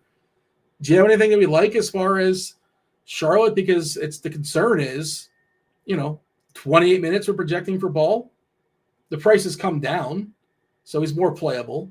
But, if that's always going to play, are we interested in LaMelo Ball? I don't know. I don't think so. Not really. I kind of glossed over Charlotte a little bit. I don't think they were super exciting, but like you said, Brandon Miller's a fine price tag. Ball and Bridges are a little bit too much, but I'm not super interested in Charlotte. Jalen Duren Miller on the injury report with his leg. Somebody asked about him on FanDuel. You like Duren as a single entry center? My only issue with him is that he's not playing more than 30 minutes. I don't like him on FanDuel. Nah. I like him. I like his game. Yeah. I like his game, but tonight, center position, can't do it. Gary Harris officially out. Gary Trent officially in, for what that's worth. Giannis also officially good to go. Let's touch on the FanDuel slate. Of course, crunch time. They're going to go position by position for both DK and on FanDuel. Your Rockets are in Utah. The game was so much fun last night. They're going to do it again. Like we said, the Rockets, they mollywopped the Jazz. They're 11-point favorites here in Utah. Steven Adams got ruled out there for Houston. Otherwise, obviously DFS, he hasn't played all season long. Tari Easton's still out with his oblique. They're down to 11 players, if my math is correct. The Jazz, nothing really new here. Kessler, of course, done for the season. Niang, we have not seen him all year. Shibwe has been in the G League all season long. Are we just anticipating the same deal? You mentioned KD earlier. KD projects well. This feels like a good Amen Thompson spot as far as stocks, if nothing else. Şengün, his minutes are fully secure if this game somehow stays close. How do you feel about the Rockets and the Jazz? Well, Houston, second in offense, second in defense. They're awesome. I love your team. That offensive thing, you take it with a grain of salt. I've been through the offensive rankings, efficiency stuff with the Houston Cougars, and it's all because of those offensive rebounds make everything look like a lot more efficient and everything. But I don't know how sustainable that is when you get to the playoffs. But it is what it is. But best rebounding team in basketball, the Rockets. Yeah, I like. Okay, so it's a weird quirk, man, where you play a team in this city, and then you get the next day you play them again in that city. Like, I don't know what that's all about, but will it be a repeat? I don't know, Dean. That's tough. Like, you would imagine Utah maybe Houston a little bit foot off the gas, and Utah a little bit more pride here, and it's a little bit closer. I could see that happening, but Durant's a great price tag, 8,100 on FanDuel. Şengün's a good play, period. Now, he should dominate Utah. He's got the matchup on them. Amen Thompson's getting a little bit better as the season goes on, as they give other guys more point guard duty, and he doesn't have to do that, and he can sit in his particular spot on offense, which he really thrives in, which is the dunker role, Dean. If you didn't, that's an actual position. The dunker spot. Yeah, he's great at that. So, but he's priced more than KD on FanDuel. I think KD's a better player over there, based on that to me. So you got that going for you. And I think I've seen enough this year when guys start to get ruled out, like Steven Adams and stuff. You got to start to circle Reed Shepherd now, man. He can deliver a big game, like Golden State the other night, 30-point game, like 30 real life points on Golden State. He outperformed. I don't want to say it, Dean. I hate to be that guy. He outperformed Steph Curry, and you know what Reed Shepherd's nickname is? Baby Steph? No, Cocaine Curry. So is that a Kirkwood nick? Is that a real nickname? No, that's a real nickname. That's a real nickname. Well, at least if I go Google Cocaine Curry, you're saying that Reed Shepherd's going to come up? If you're Googling the right thing, the right Reddit spots, you're Cocaine Curry's going to come up. Yeah, it's legit according to AI. I thought you were making that up. I didn't know that. No, man, because he's a little white. Because he's a little white Curry, man. So I didn't piece that together. That was like that was being played. But anyway, when guys start to get ruled out, he's having some big games this year. So you got to keep him in. And it's the second night. He didn't go off the charts last night. So tonight might be his night. They defer more to Reed Shepherd and these guys.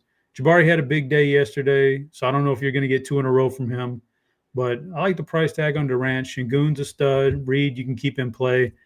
And I think Utah comes with a little more firepower tonight than they did last night. So Markkanen is in play, and Keontae George is also in play. Chop, how does Cocaine Curry get his fantasy points? Illegally over the border? No, he makes 3-pointers. Oh, okay. Yeah. Who gives up the most 3-pointers per game? Well, I'm going to guess Utah because that's where you're leading me to believe. Yeah, of course. So, yeah, it's certainly a good matchup. I like Shepard. I like Şengün. Şengün also power forward eligible on DK, which is really, really helpful. Dallas, Denver. We have some stars in this one, of course, at least on the Denver side. You got the Joker. 234.5 is a total. Denver is a 12-point favorite here. As far as who's in and who's out for this one, well, let's consult the injury report. Anthony Davis officially good to go back from his calf management. Flag is good to go. He's got that thumb. No Daniel Gafford, no Lively, so they're down 2 of their key bigs. Klay Thompson, he had the fish. Despite that, he's good to go. He was ill, but he is officially probable. Brandon Williams, questionable with an adductor. And P.J. Washington was scratched post-lock because he tripped on a ball during warm-ups. I don't know if you saw that. So he's questionable. He fell tripping on a basketball during, I guess, shoot-around, warm-ups, like as the game was essentially about to start, getting their last shots in. Nothing new for Denver. Well, Bruce Brown is questionable. He had the fish. Joker officially probable on the injury report with his wrist. We have Christian Brown, who's out with his ankle. Aaron Gordon's got that hamstring, so he's not playing. Mavs, Denver, FanDuel only. What do you got? Not super appealing game. We're in Denver. It's already going to be tough on the Mavericks, and they stink. So I'm not really expecting a lot out of that. Cooper Flag as a rookie at 6,800 on DraftKings is in play. You just never know when they're just going to let him have one of those games. So Cooper Flag's fine. The rest of those Mavericks don't do it for me. Jokic, he's in play.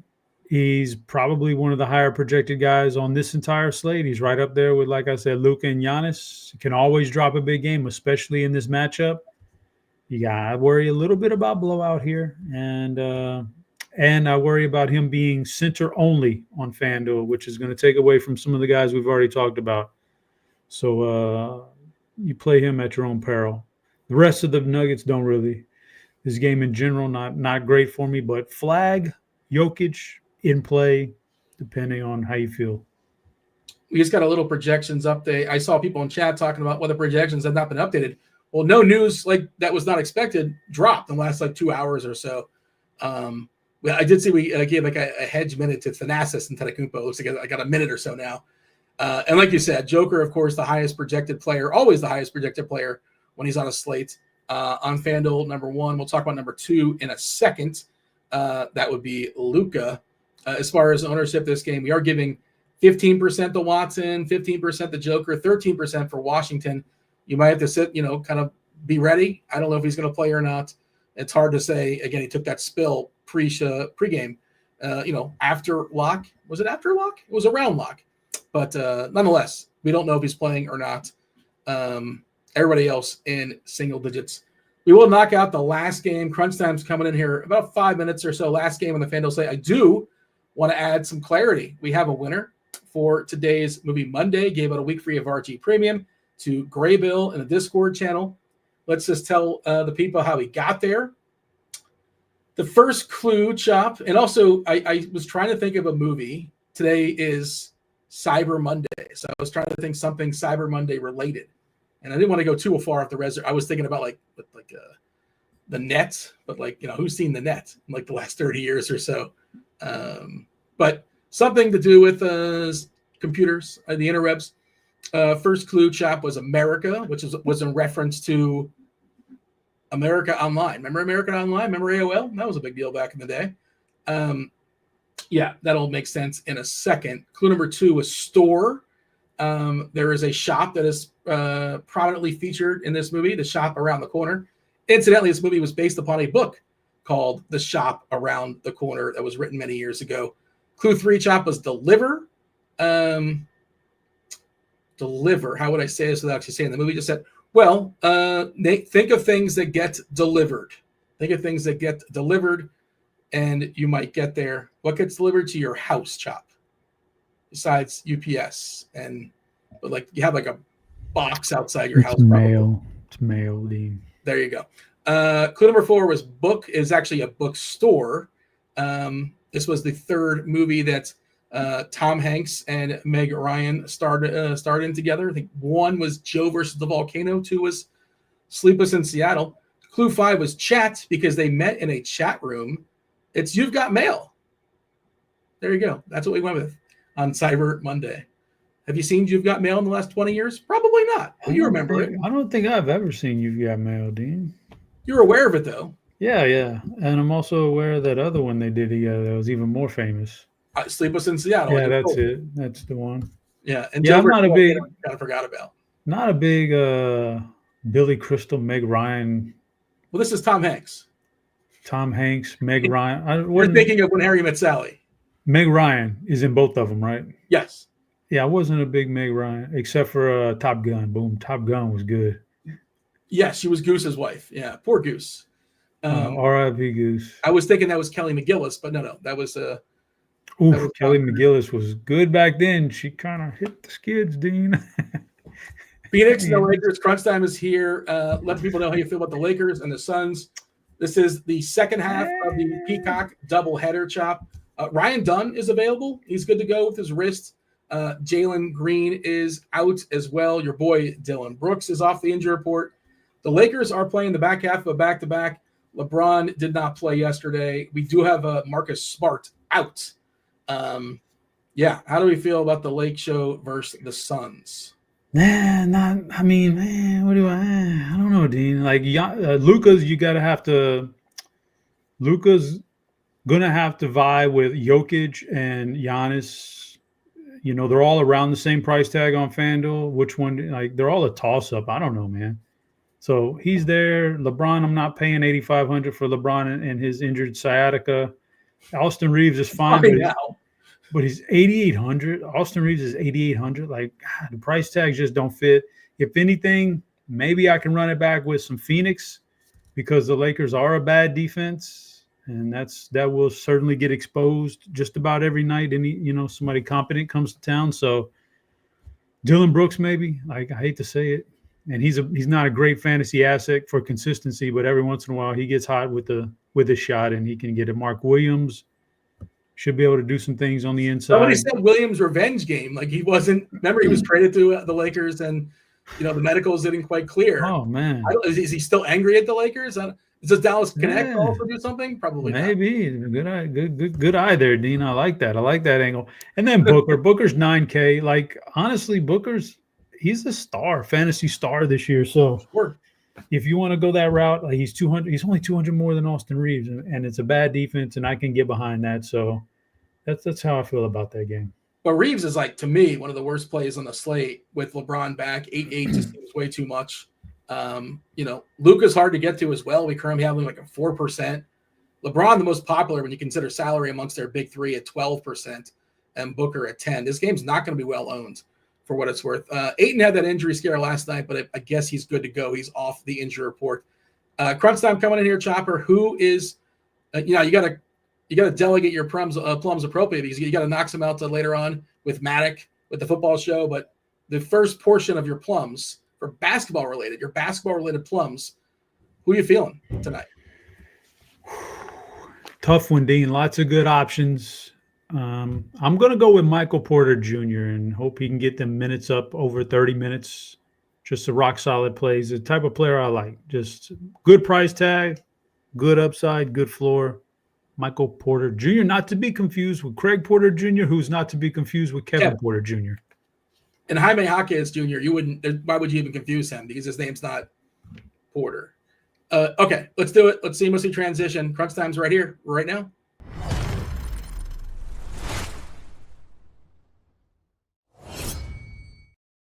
I feel like I did this like a week ago or so, and egg was on my face when I was congratulating Noto on having a big night in football. And he was like, no, that wasn't me. You got me confused with somebody else. And I'm not taking any credit by any means. But we can officially congratulate Noto. Noto had a big football week. Good luck to you. So, good luck to you for not calling in sick today as well. Notorious, how are things? Yeah, doing good. I'm ready to come and give you your due for calling it early. It wouldn't have happened without you. Yeah, 50. And I believe you just 2 entries. I think I saw you say that on the Twitter. Some people might be accusing you of running a bunch of lineups yesterday. My lowest volume slate of the year naturally ended up being my best. But it was wild. I didn't even check the scores. So I don't like to check until everything's done. And TJ's like, "Oh, we both have a shot," and I just figured it was in like a $100 contest or something. But I was kind of live for the Millie Maker there if it wasn't for Cam Ward. Can I ask the uncomfortable, mean question? Maybe too soon question. People were accusing you. Oh, yeah. I read the comments. You probably are. Who is this donkey playing Cam Ward by himself? He didn't pair with any of your receivers. I think you could have played Tyrod. I think you could have played. I don't want to be that guy. We wanted to play Tyrod. Me and TJ talked him up on our show, we wanted to play Cam Ward. And then once Simonor and Chig were active, I was like, okay, I'll just play him naked. He can get some rushing upside. Didn't end up happening. But I was also a donkey. I had, in my flex, I had the early guy in my flex, so I got called out on that too. So, you got to return the money. That's the rules. You return the money. I think if you're a player playing earlier in the flex, I think the ground rules they've been established. You got to return the money. Can win too. It happens. Well, shout out to you, Noto, taking down 50K. Congratulations to you. Roth, I did have a question for you because I've just learned of this. I know you're a Houston Rockets fan. Can you tell me Reed Shepherd's nickname? Do you know his nickname? According to Chop and the internet. I don't know, but I freaking love that guy. So I'm intrigued. What is his nickname? He's great. I thought Chop was making it up. I thought it was a Chop fact, but apparently this is confirmed according to AI. Cocaine Curry. Have you heard Cocaine Curry? Yeah, I love it. I'm going to start calling him that from now on. By the way, I have the Noto. I don't know if we're talking about the same tweet, but I had it saved for this. Weirdest lineup ever, uncorrelated, unstacked, defense without the chalky RB. How can one comfortably enter this lineup? It blows my mind, parentheses. I wouldn't. But congrats to Noto, I guess. I didn't even see that one. That's pretty good. Yeah. So that was like my main lineup. I didn't even know I was in the Millie Maker. I think I had a ticket that I just entered in there. That's so funny.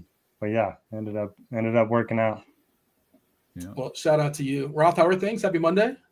Things are pretty good. Someone's giving me crap for being a Mavericks fan last year. Well, I lived in Dallas, and now I live in Houston. So I still like both teams, but Dallas did me wrong with the Luka thing, so they're out. That's it. Also, I've got to talk to Chop. I don't think I've ever been madder at anyone than I am at Chop right now. Oh, wow. Because 2 weeks ago, we were talking about shows, and he recommended Pluribus. And I said, isn't it kind of like episodic and it's not out? And he said, yeah, but that's kind of nice. It gives you a break. You can really soak it in. And I freaking love the show. And I can't handle having to wait a week every show. I'm just so mad every week when I go to watch it. I'm like, damn it, I only get one episode. Chop, you screwed me, man. No. You were warned. It's not all out. Listen. You convinced me it'd be good. That it was fun it's to just watch. A show. The show's great. I don't know how many episodes are out, like 4 or 5 maybe. Yeah. I'm on episode 3. I do one a week. Like I got some discipline, willpower. How many different shows are you watching that you just do one a week? I just want to plow through the show one night. Just let me watch it. I mean, I used to be a young buck like that too, bro. But you got a little. Bro, how did you watch TV in 2008? No. What you just didn't watch TV in 2008? That's correct. I play video games. Yeah, that is correct. I did not. 2010? I don't know. Yeah. No. Lost was probably the show people were waiting for. Game of Thrones. There's some shows that I don't know. Beard, do you have the willpower? Are you okay? Do you wait for them to compile and for the entire season? Do you have a thought on this? I'm on Team Roth. I'd rather have them all available to me so I can watch as many as I want, as few as I want, when I want. So it's 2025, Dean. You can't be going back to 2008. Who cares about that? So, but I am happy for my boy, Notorious. Congrats. I mean, what a goat to take down that much with 6 from your QB. Unstacked and wrong guys in the flex and just awesome. So happy for him, and hopefully we keep rolling tonight. By the way, me and Chop are going to get out of here, but Brandon Miller was ruled out, which seems important. So but I think that matters to some degree. Also, Trey Mann. So Miller ruled out. I'm sure that projections will be adjusted soon enough. But all right, that was Chop. I was Dean. You still have 37 minutes of crunch time. Roth's going to take you home. Roth, it is all yours. Good stuff as always. Welcome to it, ladies and gents. You know the drill. It's crunch time. Two of the OGs for RotoGrinders here hanging out with us. Of course, the aforementioned Noto, Derek Farnsworth in the house, fresh off the big win. Are you entering the Monday Night Football contest, and are you just trying to stack up those wins right now, Noto? Yeah, so similar to pre-TVU, like 2010 me, probably would have just entered, 10K of contests today, but not now, Take most of it out, play just a little bit more than usual, and go from there. Okay, I was curious how you would handle that. It's good to hear. We got my guy Beer in the house as well. Beer, how are you? Doing well, my man. So solid weekend for my boy. I love that. The people are asking, where's your beer? It's a Monday. It's generally been a tradition here on these Monday shows. So just curious of that, but I'm doing well. I have been on an absolute bender for like a week straight. All right. Like with the holidays. My first Monday, you don't even, I was excited for this, just that reason. Yeah, I gotta dry out at some point, and we're deciding that after like 5 straight days of drinking and being around family, that's impressive. Keep it going. We gotta pump the brakes a little bit, guys. We'll be back at it next Monday, I assure you. All right. In the meantime, we've got a big slate to get through. We've got a lot happening here. Hashtag responsible gambler. Hashtag responsible drinker. Yeah. Let's dive into the slate here real quick. We did just get some news. Beer, I believe it was Brandon Miller that is out. I'm pretty sure I had that dude in my lineup. He was a good value play, right? Yeah, I mean, I think that's a great game to target. It's two bad defenses, and one of the close spreads we have. I think that's one of the stories on the slate is there's a lot of high spreads, 9.5, 11.5. So that game was certainly interesting. So he was definitely in the player pool. Obviously, there's going to be a bump we'll talk about as we go through the positions, but yeah, these high spreads are, I think, the story of the slate, and injuries. Got a lot of injuries on this one. Yeah. Okay. Well, we have flipped the script. We're starting with DraftKings. Hopefully that continued over the week while I was gone. Noto, start us out. Point guard on DraftKings. What are we doing there? Yeah, it's a good position to spend up on today. You got Cade Cunningham at home against Atlanta. Guy that can get you 70. He's been awesome pretty much all season. So I like looking to him. James Harden up there too against Miami, fastest paced team in the league. Kind of interesting what the Clippers are doing with Kawhi. He doesn't seem too happy. They're restricting his minutes and he doesn't want to be. I don't know. That's kind of a weird situation there. But I think Harden's certainly viable in cash games. I like Jalen Suggs in that nice home matchup against the Bulls. Still no Banchero. If you're saving a point guard, you got TJ McConnell, who's been awesome. He's the guy that the minute floor isn't always there, but when he gets those like 25 minutes, he's going to crush. So at home against Cleveland, I like that. And then Egor Demon, I'm not sure if I'm pronouncing that correctly, but he just went nuts the other night. I think Kyle Murray had his ladder prop for threes made, and he hit like every single rung of the ladder, which was pretty cool to see. So I don't mind him in that Brooklyn-Charlotte game. Interested to see, I need to run the numbers with Brandon Miller off the floor, but to see if LaMelo Ball, we can play at 8,600. I know the minutes haven't been there, but man, if he's going to have all the usage tonight, I think he could be an interesting tournament play.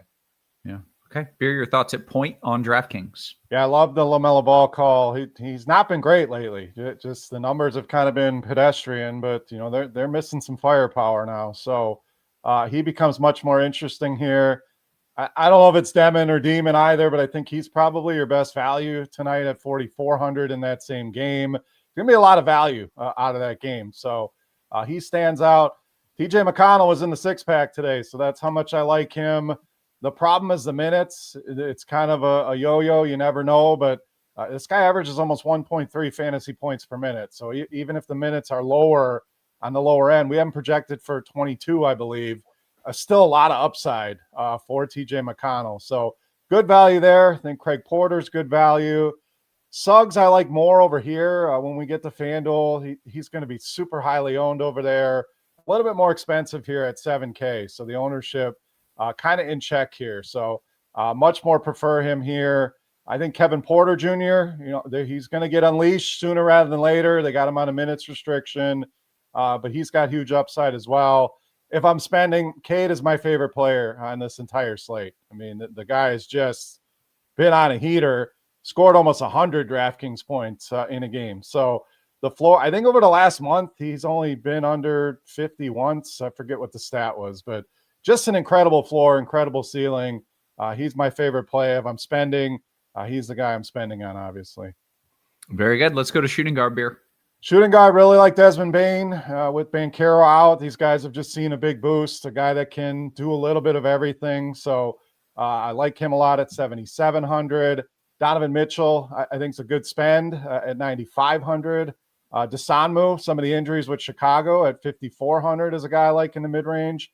Nickeil Alexander-Walker has really stepped up for this Atlanta team. I mean, no Trae Young. Jalen Johnson's been great, and we're going to get to him, I'm sure, but Alexander Walker has gotten a lot more aggressive offensively. So he's very much in play tonight. And then Jalen Tyson, I think is great value. They'll shift Mobley down and maybe play a little bit smaller lineup. And he's been seeing a good amount of minutes, good amount of volume. I think he's one of the better value plays on the slate tonight. Yeah. Noto, your thoughts there, shooting guard. Yeah, I like Jalen Tyson too. A guy that, I mean, if you look at his game log, he's had 29 plus in 5 of his last 7 games. Cleveland just missing a bunch of dudes. Nice matchup against Indy too. So I'm surprised he's not projecting a little bit better at 4.8K. He's probably my favorite point per dollar option on the whole slate. Donovan Mitchell, good play. Love the Desmond Bain call. He's been really good since Banchero's been out. Finally, getting into a rhythm there. Good matchup against Chicago. Keyshawn George is a guy that I like using in tournaments. If you look at his game log, he's either 40 plus or less than 20. It's like completely hit or miss. So if you're playing like Giannis and want to bring it back with somebody, I think Keyshawn George is probably my favorite, especially with Alex Sarr out. And that's pretty much it for me as shooting guard. Did we talk about Tyson? Oh yeah, we okay, both just did. make Roth. sure. Sorry, I'm building lineups here. I'm a little behind. Pulling a Kirkwood over here. Right? That's my bad. Small forward, Dodo. What are we doing there? Yeah, so my favorite fade of the slate is going to be Franz Wagner. He just hasn't been great. He projects well. It's a good matchup. He's at home. For all the reasons in the world, he should play well, but he just hasn't had much of a ceiling. He's been held under 37 in 5 of his last 6. So if he burns me, that's okay with me. Tournaments, I like Michael Porter Jr. I think the show before us, that was the flag plant there. So I kind of like him. You got Jalen Tyson here. And then I need to refresh the projections, see who's popping for Charlotte. But Knipple could be interesting now that Brandon Miller's out. Let's see if it's updated yet. Not seeing it yet. But, yeah, that's pretty much it for me. There's a lot of guys that I just don't have a ton of interest in. So I'm kind of going to eat the chalk at small forward and look to differentiate elsewhere. Okay. Beer, your thoughts at small forward? If I'm spending, it's Michael Porter Jr. I mean, he just has to take on so much, without Cam Thomas. So he's my preferred spend up in 8,400. Pretty good price on him. So I think there's a lot of good value, mid-range here at small forward. Agree with Noto. I'm not quite as down on Franz, but I would much rather go with Porter at a little bit cheaper or save some money. So we have Tyson here again. At 4,800, I mentioned Desanmu at 5,400. Kevin Huerter at 52. Those Chicago guys, certainly very intriguing tonight in this mid-range. That's pretty much it. A lot of Porter for me. Trying to see if there's anyone else in my lineups tonight. A little bit of Richeche at 4,700. Again, Atlanta's a team I'm kind of tapping into. So, but a lot of Porter, a lot of Desanmu in that mid-range for me tonight. Let's go to power forward, Beer. Mobley's my favorite here. He's going to slide to center. He's not battling Jared Allen. It's a spot against an Indiana team. Bottom 10 in points, rebounds, and fantasy points to the center position. So I really like Evan Mobley a lot tonight. 8,500. Not a bad price. I'm surprised he's not more owned. Miles Bridges, I expect to garner a little bit more ownership than we were showing with some of the news, but 8,100, good price on him with that injury news. Giannis is always in play. 11.5 is a little tough on tonight's slate. I don't think we have quite as much value as we normally do. I do like Jalen Johnson. If you can't quite get to Giannis, Johnson's been putting up incredible numbers here. He's a triple-double level guy. Tough matchup with Detroit, but I think he's got a huge ceiling on tonight's slate. Noah Clowney, interesting at 5,500 here as well. But Mobley and Bridges, guys I want to spend. I'm saving at small forward. so I can allocate some of that money here at power forward. Okay. Noto, your thoughts at the 4. Yeah, I love the Noah Clowney call. Guy that I play a bunch.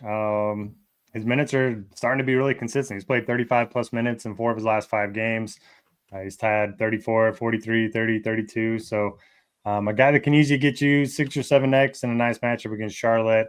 I do like the Giannis play. Like Beer said, there's not a lot of value, so I do think that's going to help keep the ownership down. But, man, against Washington, certainly interesting there. If you think he's going to play, more than 30 minutes, then, he's really going to project well. Mobley's my favorite as well. Have him tagged as a core play. And then, Jalen Johnson, 50-plus fantasy points in 9 of his last 10 games, back-to-back 70-plus fantasy point outings. Trae Young's still out. So, if you want to play like Jalen Johnson, Cade Cunningham, skinny stacks, I think that's one of my favorite ways to approach the slate. And that should do it for me at power forward. Let's go to center. Noto, I'm struggling here. There's nothing that really jumps off the page to me, but maybe I'm overlooking something obvious. Yeah, the last time I was on a show and Sar was out, I didn't end up playing Bagley. He went nuts. So I'm probably just going to eat the chalk there at 3.5K. We'll see if he ends up starting. He did last time. Just a guy, good per minute numbers, and we haven't projected for 30 or 23 minutes at 3,500. So I'll probably eat the chalk there. Zubac's had a really high floor, but he does feel a little pricey. Claxton's fine, but he's kind of been hit or miss. I like Clowney more than Claxton. On the Nets, guys, I think for cash games, you can maybe look at Wendell Carter Jr. Just a really good matchup at home against Chicago. Probably going to play 30-plus minutes. Okongwu is always viable when Porzingis is out. Kalkbrenner only 4,100 against the Nets. So there's some interesting pivots off of Bagley if you don't want to play that in tournaments, but I think I'm just going to eat the chalk there. Okay. Beer, your thoughts at center. And I'll note that Vukcevic looks like he's right behind Bagley in ownership. Is that a pivot off him? Is that a play both of them? What do you think? Play neither of them?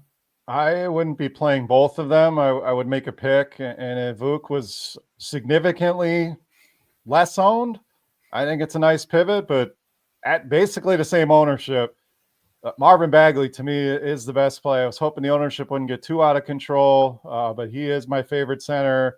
Kind of figured Sar would be out. Bagley, another 6-pack pick for today. Was kind of guessing on Alex Sar, so glad to get that right. But just love that price. And anytime he's gotten minutes, he's been fairly productive. Now, it's not the easiest matchup. Milwaukee's been pretty good defensively, but 3,500. This is one I don't mind eating the chalk, like Noto said. If I am pivoting, it's probably not to Vuk. It's the guys like Kalkbrenner, who should be under 10% owned. I think you could throw Batadze in there at 3,700. Not as exciting of a name as Marvin Bagley, but there are pivots in tournaments if you want to go that route. But all in all, it's not a great position tonight. Guys like Zubac, fine. Bam, fine. Kongwu, Duran, Vuk. I mean, there's a lot of guys in that mid to high 7s range that are interesting. None of them really pop. So a whole lot of Bagley for me tonight. A little bit of Nick Claxton, and then some of those pivots, like we mentioned. I think Kalkbrenner are my favorite at 4,100, just to get away from the chalk in some of the lineups. But I would not be avoiding Marvin Bagley completely tonight. Okay. Kirkwood's boy, the cock of the walk. There you go. I'm always on board with that pivot. Couple notes. Now LaMelo Ball's popping in the optimal on DraftKings, so could be interesting. And then. Somebody in the chat made a point about Harden being in Miami. That could be bad news. We know he likes to visit the late night clubs. So coming off a weekend too, and a Yeah, holiday oh, boy. weekend at that. Be careful with your. He's going to be feeling like Roth tonight. Yeah. I got to take. It's been a 5-day bender. Just I got to take the night off tonight, guys. Sorry, just a little fuzzy. Alex, also, I thought you were going to say this comment when you're like a couple notes. Alex in the chat says it's just so easy to get lost in Noto's eyes. What on earth is happening? You're right, though. What can I say? Hey, I want to make sure that people are getting the best deal in the industry, and that includes our Combo Pro Black Friday / Cyber Monday sale. It's happening right now. Sign up with the link in the description for our Black Friday and or Cyber Monday sale. Users get the RotoGrinders Combo Pro plan for the price of a single sport for their first 3 months That's actually absurd. That's a really, really good deal. $74.99 a month for the first 3 months. After 3 months, it will renew at the regular price of $119.99 per month. That offer valid through tomorrow. So that is a legitimately great deal that we have going on. You should probably get in on that because you got today and you got tomorrow, and that's it. Do we have to do any other reads? Missouri sports betting. I think this just happened today as well, if I'm not mistaken. Be sure to check out the link in the show description to find the best promo codes if you're signing up for sports books in the great state of Missouri. Congratulations to everyone there who now gets to sport bet. Very fun. Let's go over to FanDuel. And Noto, why don't you start? Actually, Beer, start us off. Point guard, FanDuel. What do you like? So Cade here as well, 10-7. We just did get the note. Looks like Dennis Jenkins is starting tonight. So that's pretty interesting. He's only 4,500, and the dude's been good. You know, it was a lot with Cade out, Duran out, some combination, but I think he's playable if he's going to get enough minutes here. So we'll see what the projection changes to on him. But I think both of those Pistons guys on both ends, and I would play them together even to eat up some of that Cade cost. So Suggs is what I was talking about over here. I think this could be 50, 60% owned on Jalen Suggs. I'm squarely out on that. I don't think you need to go there. So play him if you want. That's a lot of ownership on a very inconsistent player. So he'll have some ownership. I think Kevin Porter Jr. have a lot more ownership over here as well at just 5,400. So some other guys. There was some Reed Shepherd talk before this. I'm also a big fan, Roth. So I think you can go that route. LaMelo Ball, hopefully people don't catch on and the ownership doesn't skyrocket, but 8,600 for him in this scenario, an absolute steal. So really like that one. I'll leave Nickeil Alexander-Walker. You can play a point guard here. I would just utilize him at shooting guard. And I think Cooper Flagg, interesting tonight, kind of starting to put it together, still inconsistent, but 6,800, a big game against Denver. I like that price on him over here tonight. Very good. Noto, your thoughts? And can we get your take on, I think it's Jenkins that's now starting, but hasn't he only been starting mostly at least when Cade is out? And this is a different scenario. Yep. Yeah, much different scenario. Got to think his minute floor is a lot higher than it has been the last 5 games, but the usage is going to be down. I think he's viable in tournaments, probably not a cash game play for me. Yeah, Suggs, 6.6 makes a lot of sense on FanDuel. KPJ also much cheaper on FanDuel than he is on DraftKings. Gets you exposure to Milwaukee against Washington, which is always a good idea. Amen Thompson's in play over here. We have the 3 extra games on the FanDuel slate. So anybody facing the Jazz is probably going to be in a good spot. He hasn't shown a ton of upside this season, but yeah, love that game environment against Utah. I love Craig Porter Jr. You can just play all the Porters over here. Maybe the triple Porter lineup. Go from there. Yeah, he's one of those guys that if he's getting 25 minutes, he could easily get you 30, 35 fantasy points. So I like him a lot at 3.8. Then you have Demon, Harden, Donovan Mitchell, LaMelo Ball. I mean, it's a lot of good plays at point guard tonight on FanDuel. Yep. Let's go to shooting guard, Noto. Yeah, so you have Suggs here. I'd probably rather play Suggs as shooting guard than point guard. Same goes for Donovan Mitchell. Same goes for Kevin Porter. So you can probably play a lot of the point guard eligible guys at shooting guard. Outside of the guys we've already talked about, Desmond Bane's here. That's pretty much it for me. I think you kind of just play the good plays and not worry about getting too different. Maybe a little bit of Con Knipple. We have him projected for 36 minutes now, and we've seen him put up some really big games with Miller or LaMelo out. Yeah. Someone in the chat said that Knipple was going to have a legacy game tonight. Ooh. I feel like he has a legacy game every night. That dude's just good. Like, he is just a legitimate NBA player. Beer, you playing him, and what are your thoughts at shooting guard? Also, Dean pointing out Bagley is officially starting. Yeah, not surprised by that. So, good to confirm Bagley. Yes, I'll be playing Con Knipple. He's a fellow Wisconsinite, so I love to see hometown kids doing well. And you're right, he's exceeded my expectations for sure. I thought it might take a little bit for him to adjust to the NBA, but he's done a really good job. So he steps up more. Without Miller, they're going to need his offense. Good matchup with Brooklyn. There's a lot of carryover here. FanDuel, almost everybody is point guard, shooting guard eligible, so a lot of the same names. Again, I'm nervous on the ownership on Suggs. Also, Desmond Bane going to be pretty popular over here at 7,200. Both great prices, and I think both cash game viable, but no issues kind of pivoting away from them in tournaments tonight. So Amen Thompson, like Noto mentioned, one of the late games we don't get on DraftKings. I like him a lot against Utah. And then it's a lot of the same names that we've discussed. Nickeil Alexander-Walker, Reed Shepard, Cooper Flagg, Desanmu, Demon from Brooklyn. So a lot of carryover between point guard, shooting guard here in FanDuel. Beard, did you happen to see the stat that just got popped up there by producer Steve?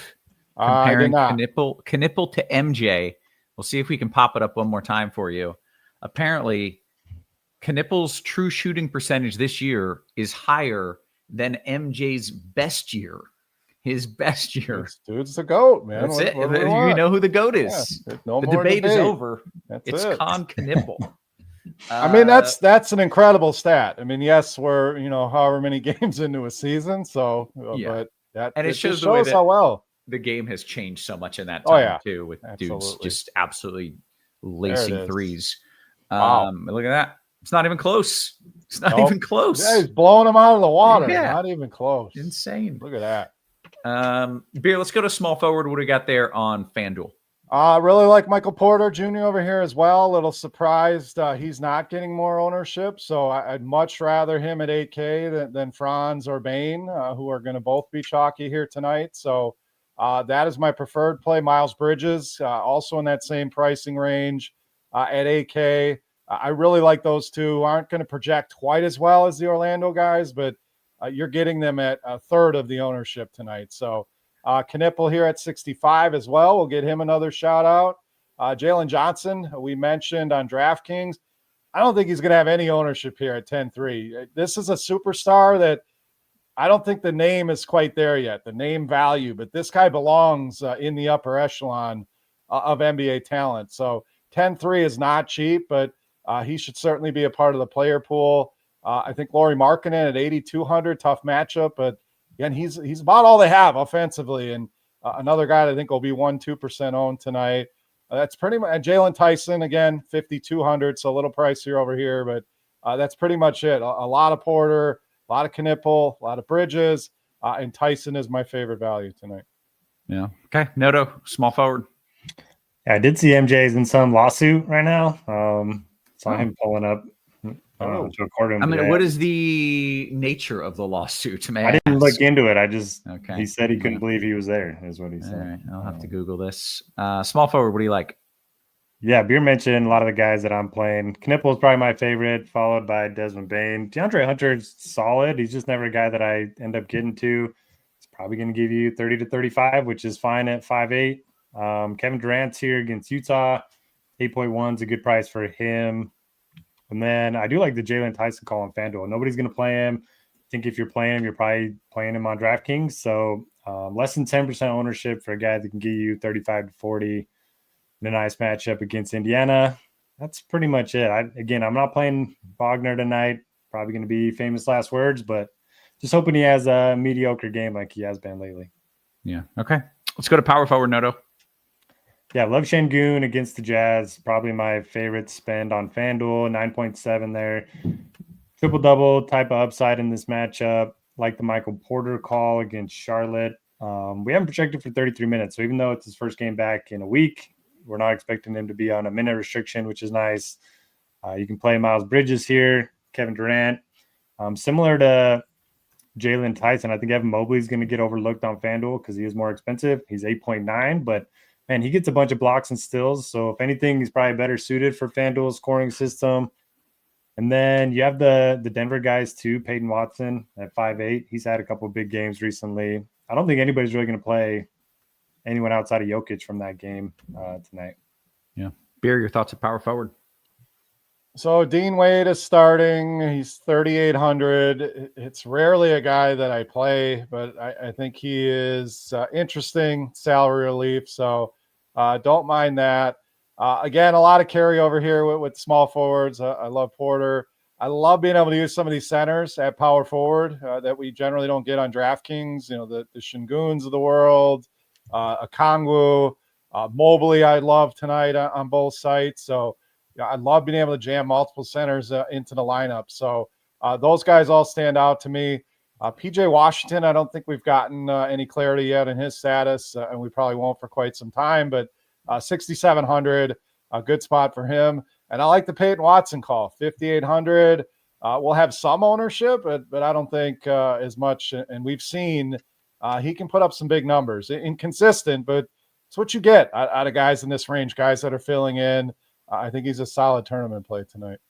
Where does Wade rank on like the cheap value list, including maybe Demon, Bagley, like kind of that range of? I'd have him behind all those guys. I wanted to bring his name up. Again, want to say I don't play him a ton. He generally doesn't pop off. So he should be in your pool, but he ranks below all those other names for me. Okay, very good. Where are we? We're moving to center here. So all right, what do you got here? Bagley, a lot less owned over here. Again, you only get one, so it makes the choice for people a little bit tougher. But 4K, he is my favorite. Jokic should be in the discussion of every slate, anytime, always. 12-7. We're getting up there. So at least they're making it where you have to make a decision. It's not easy to put him in. I would much rather save 3,000 and go to Shingun at 9,700 personally, but I'm never going to besmirch the Joker. So he should be in the pool as well. Mobley, Okongwu again. Claxton is interesting at 6,600. I think Zubac is in play, but Bagley is my favorite here. Duran, a guy that will probably have no ownership tonight, so I think he's a great tournament play at 7,900. Noto, your thoughts at center? Yeah, just ran the optimal with Jokic locked, and it's pretty good looking lineup. So earlier in the day, we didn't have a ton of value, but now a bunch has opened up. So I do think he's much more viable than he was earlier. But yeah, I think Bagley, probably my favorite point per dollar option. If you want to get a little bit different, don't mind Wendell Carter at 5.5. Again, I think he played 30 minutes in pace-up matchup at home against Chicago. That's pretty much it at center. Good stuff, guys. We have 10 minutes for questions. That is the perfect amount of time. So let's see what we've got going on. A bunch of questions already coming up, of course, in the YouTube. Want to make sure we've got that Discord rolling as well. A lot of questions there as well. So let me scroll up in the Discord and say Peterman's question, Noto, small field single entry, McCollum and Cam Johnson, or my boy Reed Shepherd and Middleton? I'm not a McCollum guy, so I'm going to go with the Cocaine Cowboy. What? Cocaine what? Cocaine Curry. Cocaine Curry. Okay. So good. Is it because he's white Yeah. and he shoots like Curry? Is that the joke? Yep, you got just it. wanted to make sure I understood that one, that there wasn't a cocaine charge I was unaware of. Beer, DK, GPP, Craig Porter, or Jenkins? I'm going to still say Craig Porter. I'm very intrigued to see what this looks like with Jenkins starting. There's obviously the concerns of Cade does so much for that team, and he got so much usage without him there. I think he could be a weapon for them, and I'm glad to see them trying this out, with Cade spacing the floor. And so I'm going to have some. I'll say Porter's a little bit safer, but very intrigued with Dennis tonight. Yeah, okay. And then Beer, right back to you also from D-Rock, Wolf or Wade? I'll go Wade over Wolf. I'm not ready to join the Wolf party yet. Yeah, okay. Noto, got a few questions for you from WMU dude. DK, medium-sized GPP, Duran or Zubac, straight up? GPP, I would go Duran. Very good. And then Sean says, 50K, do you like Mobley or Şengün in a FanDuel GPP? Noto? Ooh. I love both tonight. I'm going to go Şengün, though. Okay. Beer, how about Sexton with Charlotte being light in a FanDuel GPP?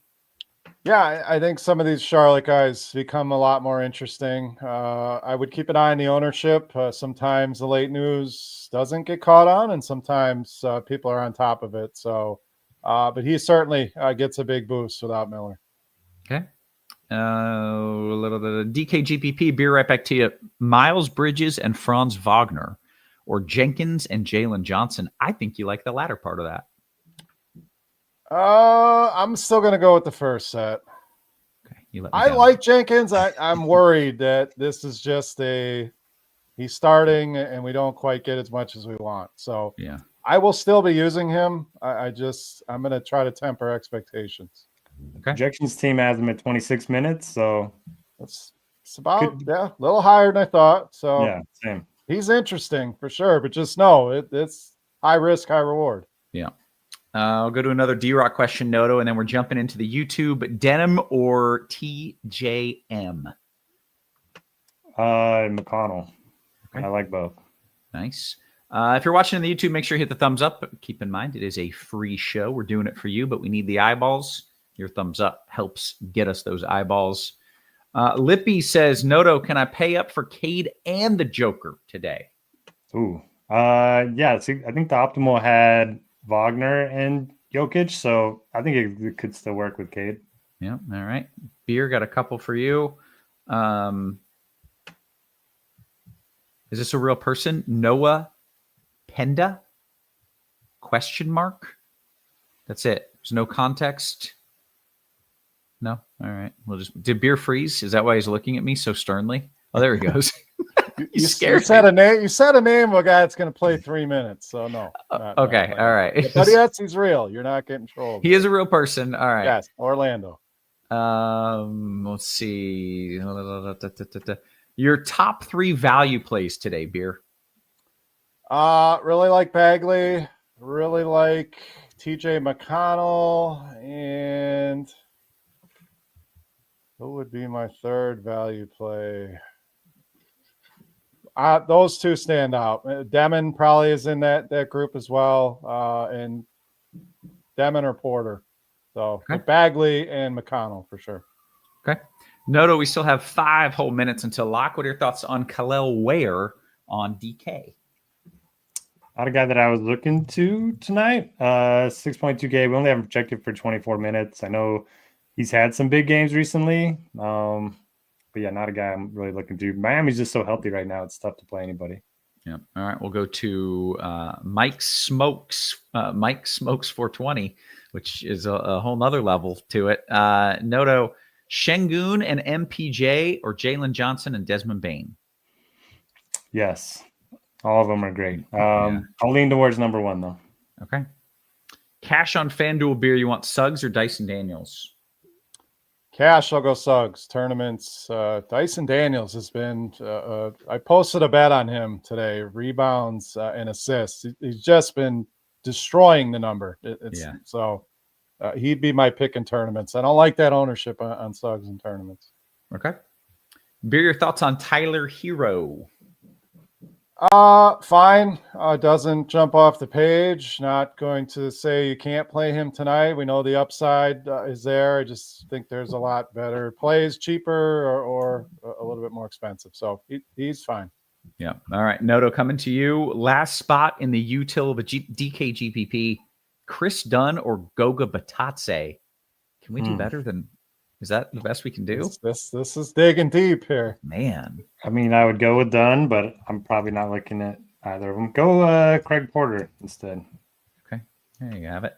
Let's see. Any love for Middleton, Noto? He's 4,500 on a FanDuel revenge narrative in effect. Yeah, I didn't think about the revenge game. He did have a huge outing a couple games ago against Atlanta, so I don't hate it. Probably more of a large field tournament play for me. Okay. Beer he got a couple definitely more gets questions. a bump without SAR, so it's always a matter of minutes with him. But that price is pretty egregious for sure. Yeah. Okay. Thoughts on Ayton on FanDuel, Beer? He's been playing better. Started out a little rough, so obviously we have to wait for the news to make sure he's in. But yeah, I think he makes a lot of sense. I mean, LeBron we can bash, but he's come back, and I think it's going to help everybody. So perfectly fine with Ayton. Yeah. Okay. Beer, another one for you from Bean in the chat. Porter and Ricochet or Demon and Wade? It's a FanDuel GPP question. I'll go with the first set. I don't think Ricochet is going to have much ownership, so very intrigued on him. Yeah. Okay. We still have 3 minutes until lock. We're almost out of questions. They can be about basketball. They can be about Monday Night Football, where the Giants are going to have a huge upset Oh, against these wow. phony. Wow. This is a phony division leader in the Patriots. Are you serious right now? I'm dead serious. Yeah, the Giants are going to You win. can slide into the DMs if you'd like. Yeah, Giants are going to win. This I spread does already- seem a little fishy. Yeah, I got my money down on my little what is it, community betting app? What is it called now? Where I'm allowed to bet in Texas, even though it's not legal. No idea. Come on, Beer. Kalshi? Yeah, Kalshi, that kind of thing. Kalshi. Okay. Yeah. You can bet Novig? sports on that too? Yeah, it's Oh, that's amazing. nice. All right. Yeah. I thought it was Make just like parlays.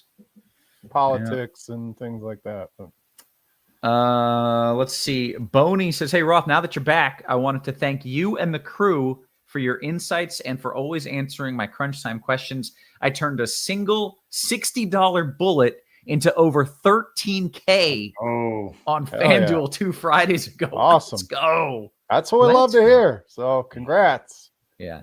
And especially for a name that we see a lot, it always like it feels extra good. Like Boney has been hanging out in the chat for a while. So it's good to see that, man. Congratulations. Let's see if we've got any more questions here. We're moments until lock. No, that's it. Get your money down on those Giants while you can.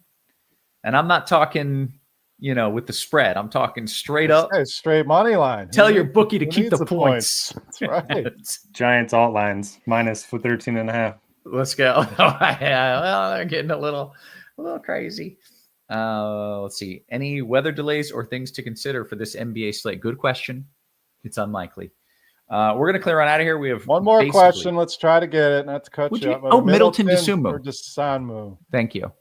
I will say Middleton there. Okay. Very good. Good eye catching that as it kind of scrolled past me there on the chat. Here we go. We actually got one more in the Discord as well. Beer, I'm feeling like Siakam could go nuts tonight. What do you think of pairing him with Cade and playing a bunch of mid-range guy in a large field DK tournament? I love it. Cade's my favorite play in the slate, so no issues there. And I've been playing a lot of Siakam lately, so I'm good with it. Very good. Okay. With that, it is time to clear on out. So for Noto, for Beer, for our wonderful production crew, always working hard behind the scenes, guys, we appreciate you. We love you, and we will catch you tomorrow. You have been crunched.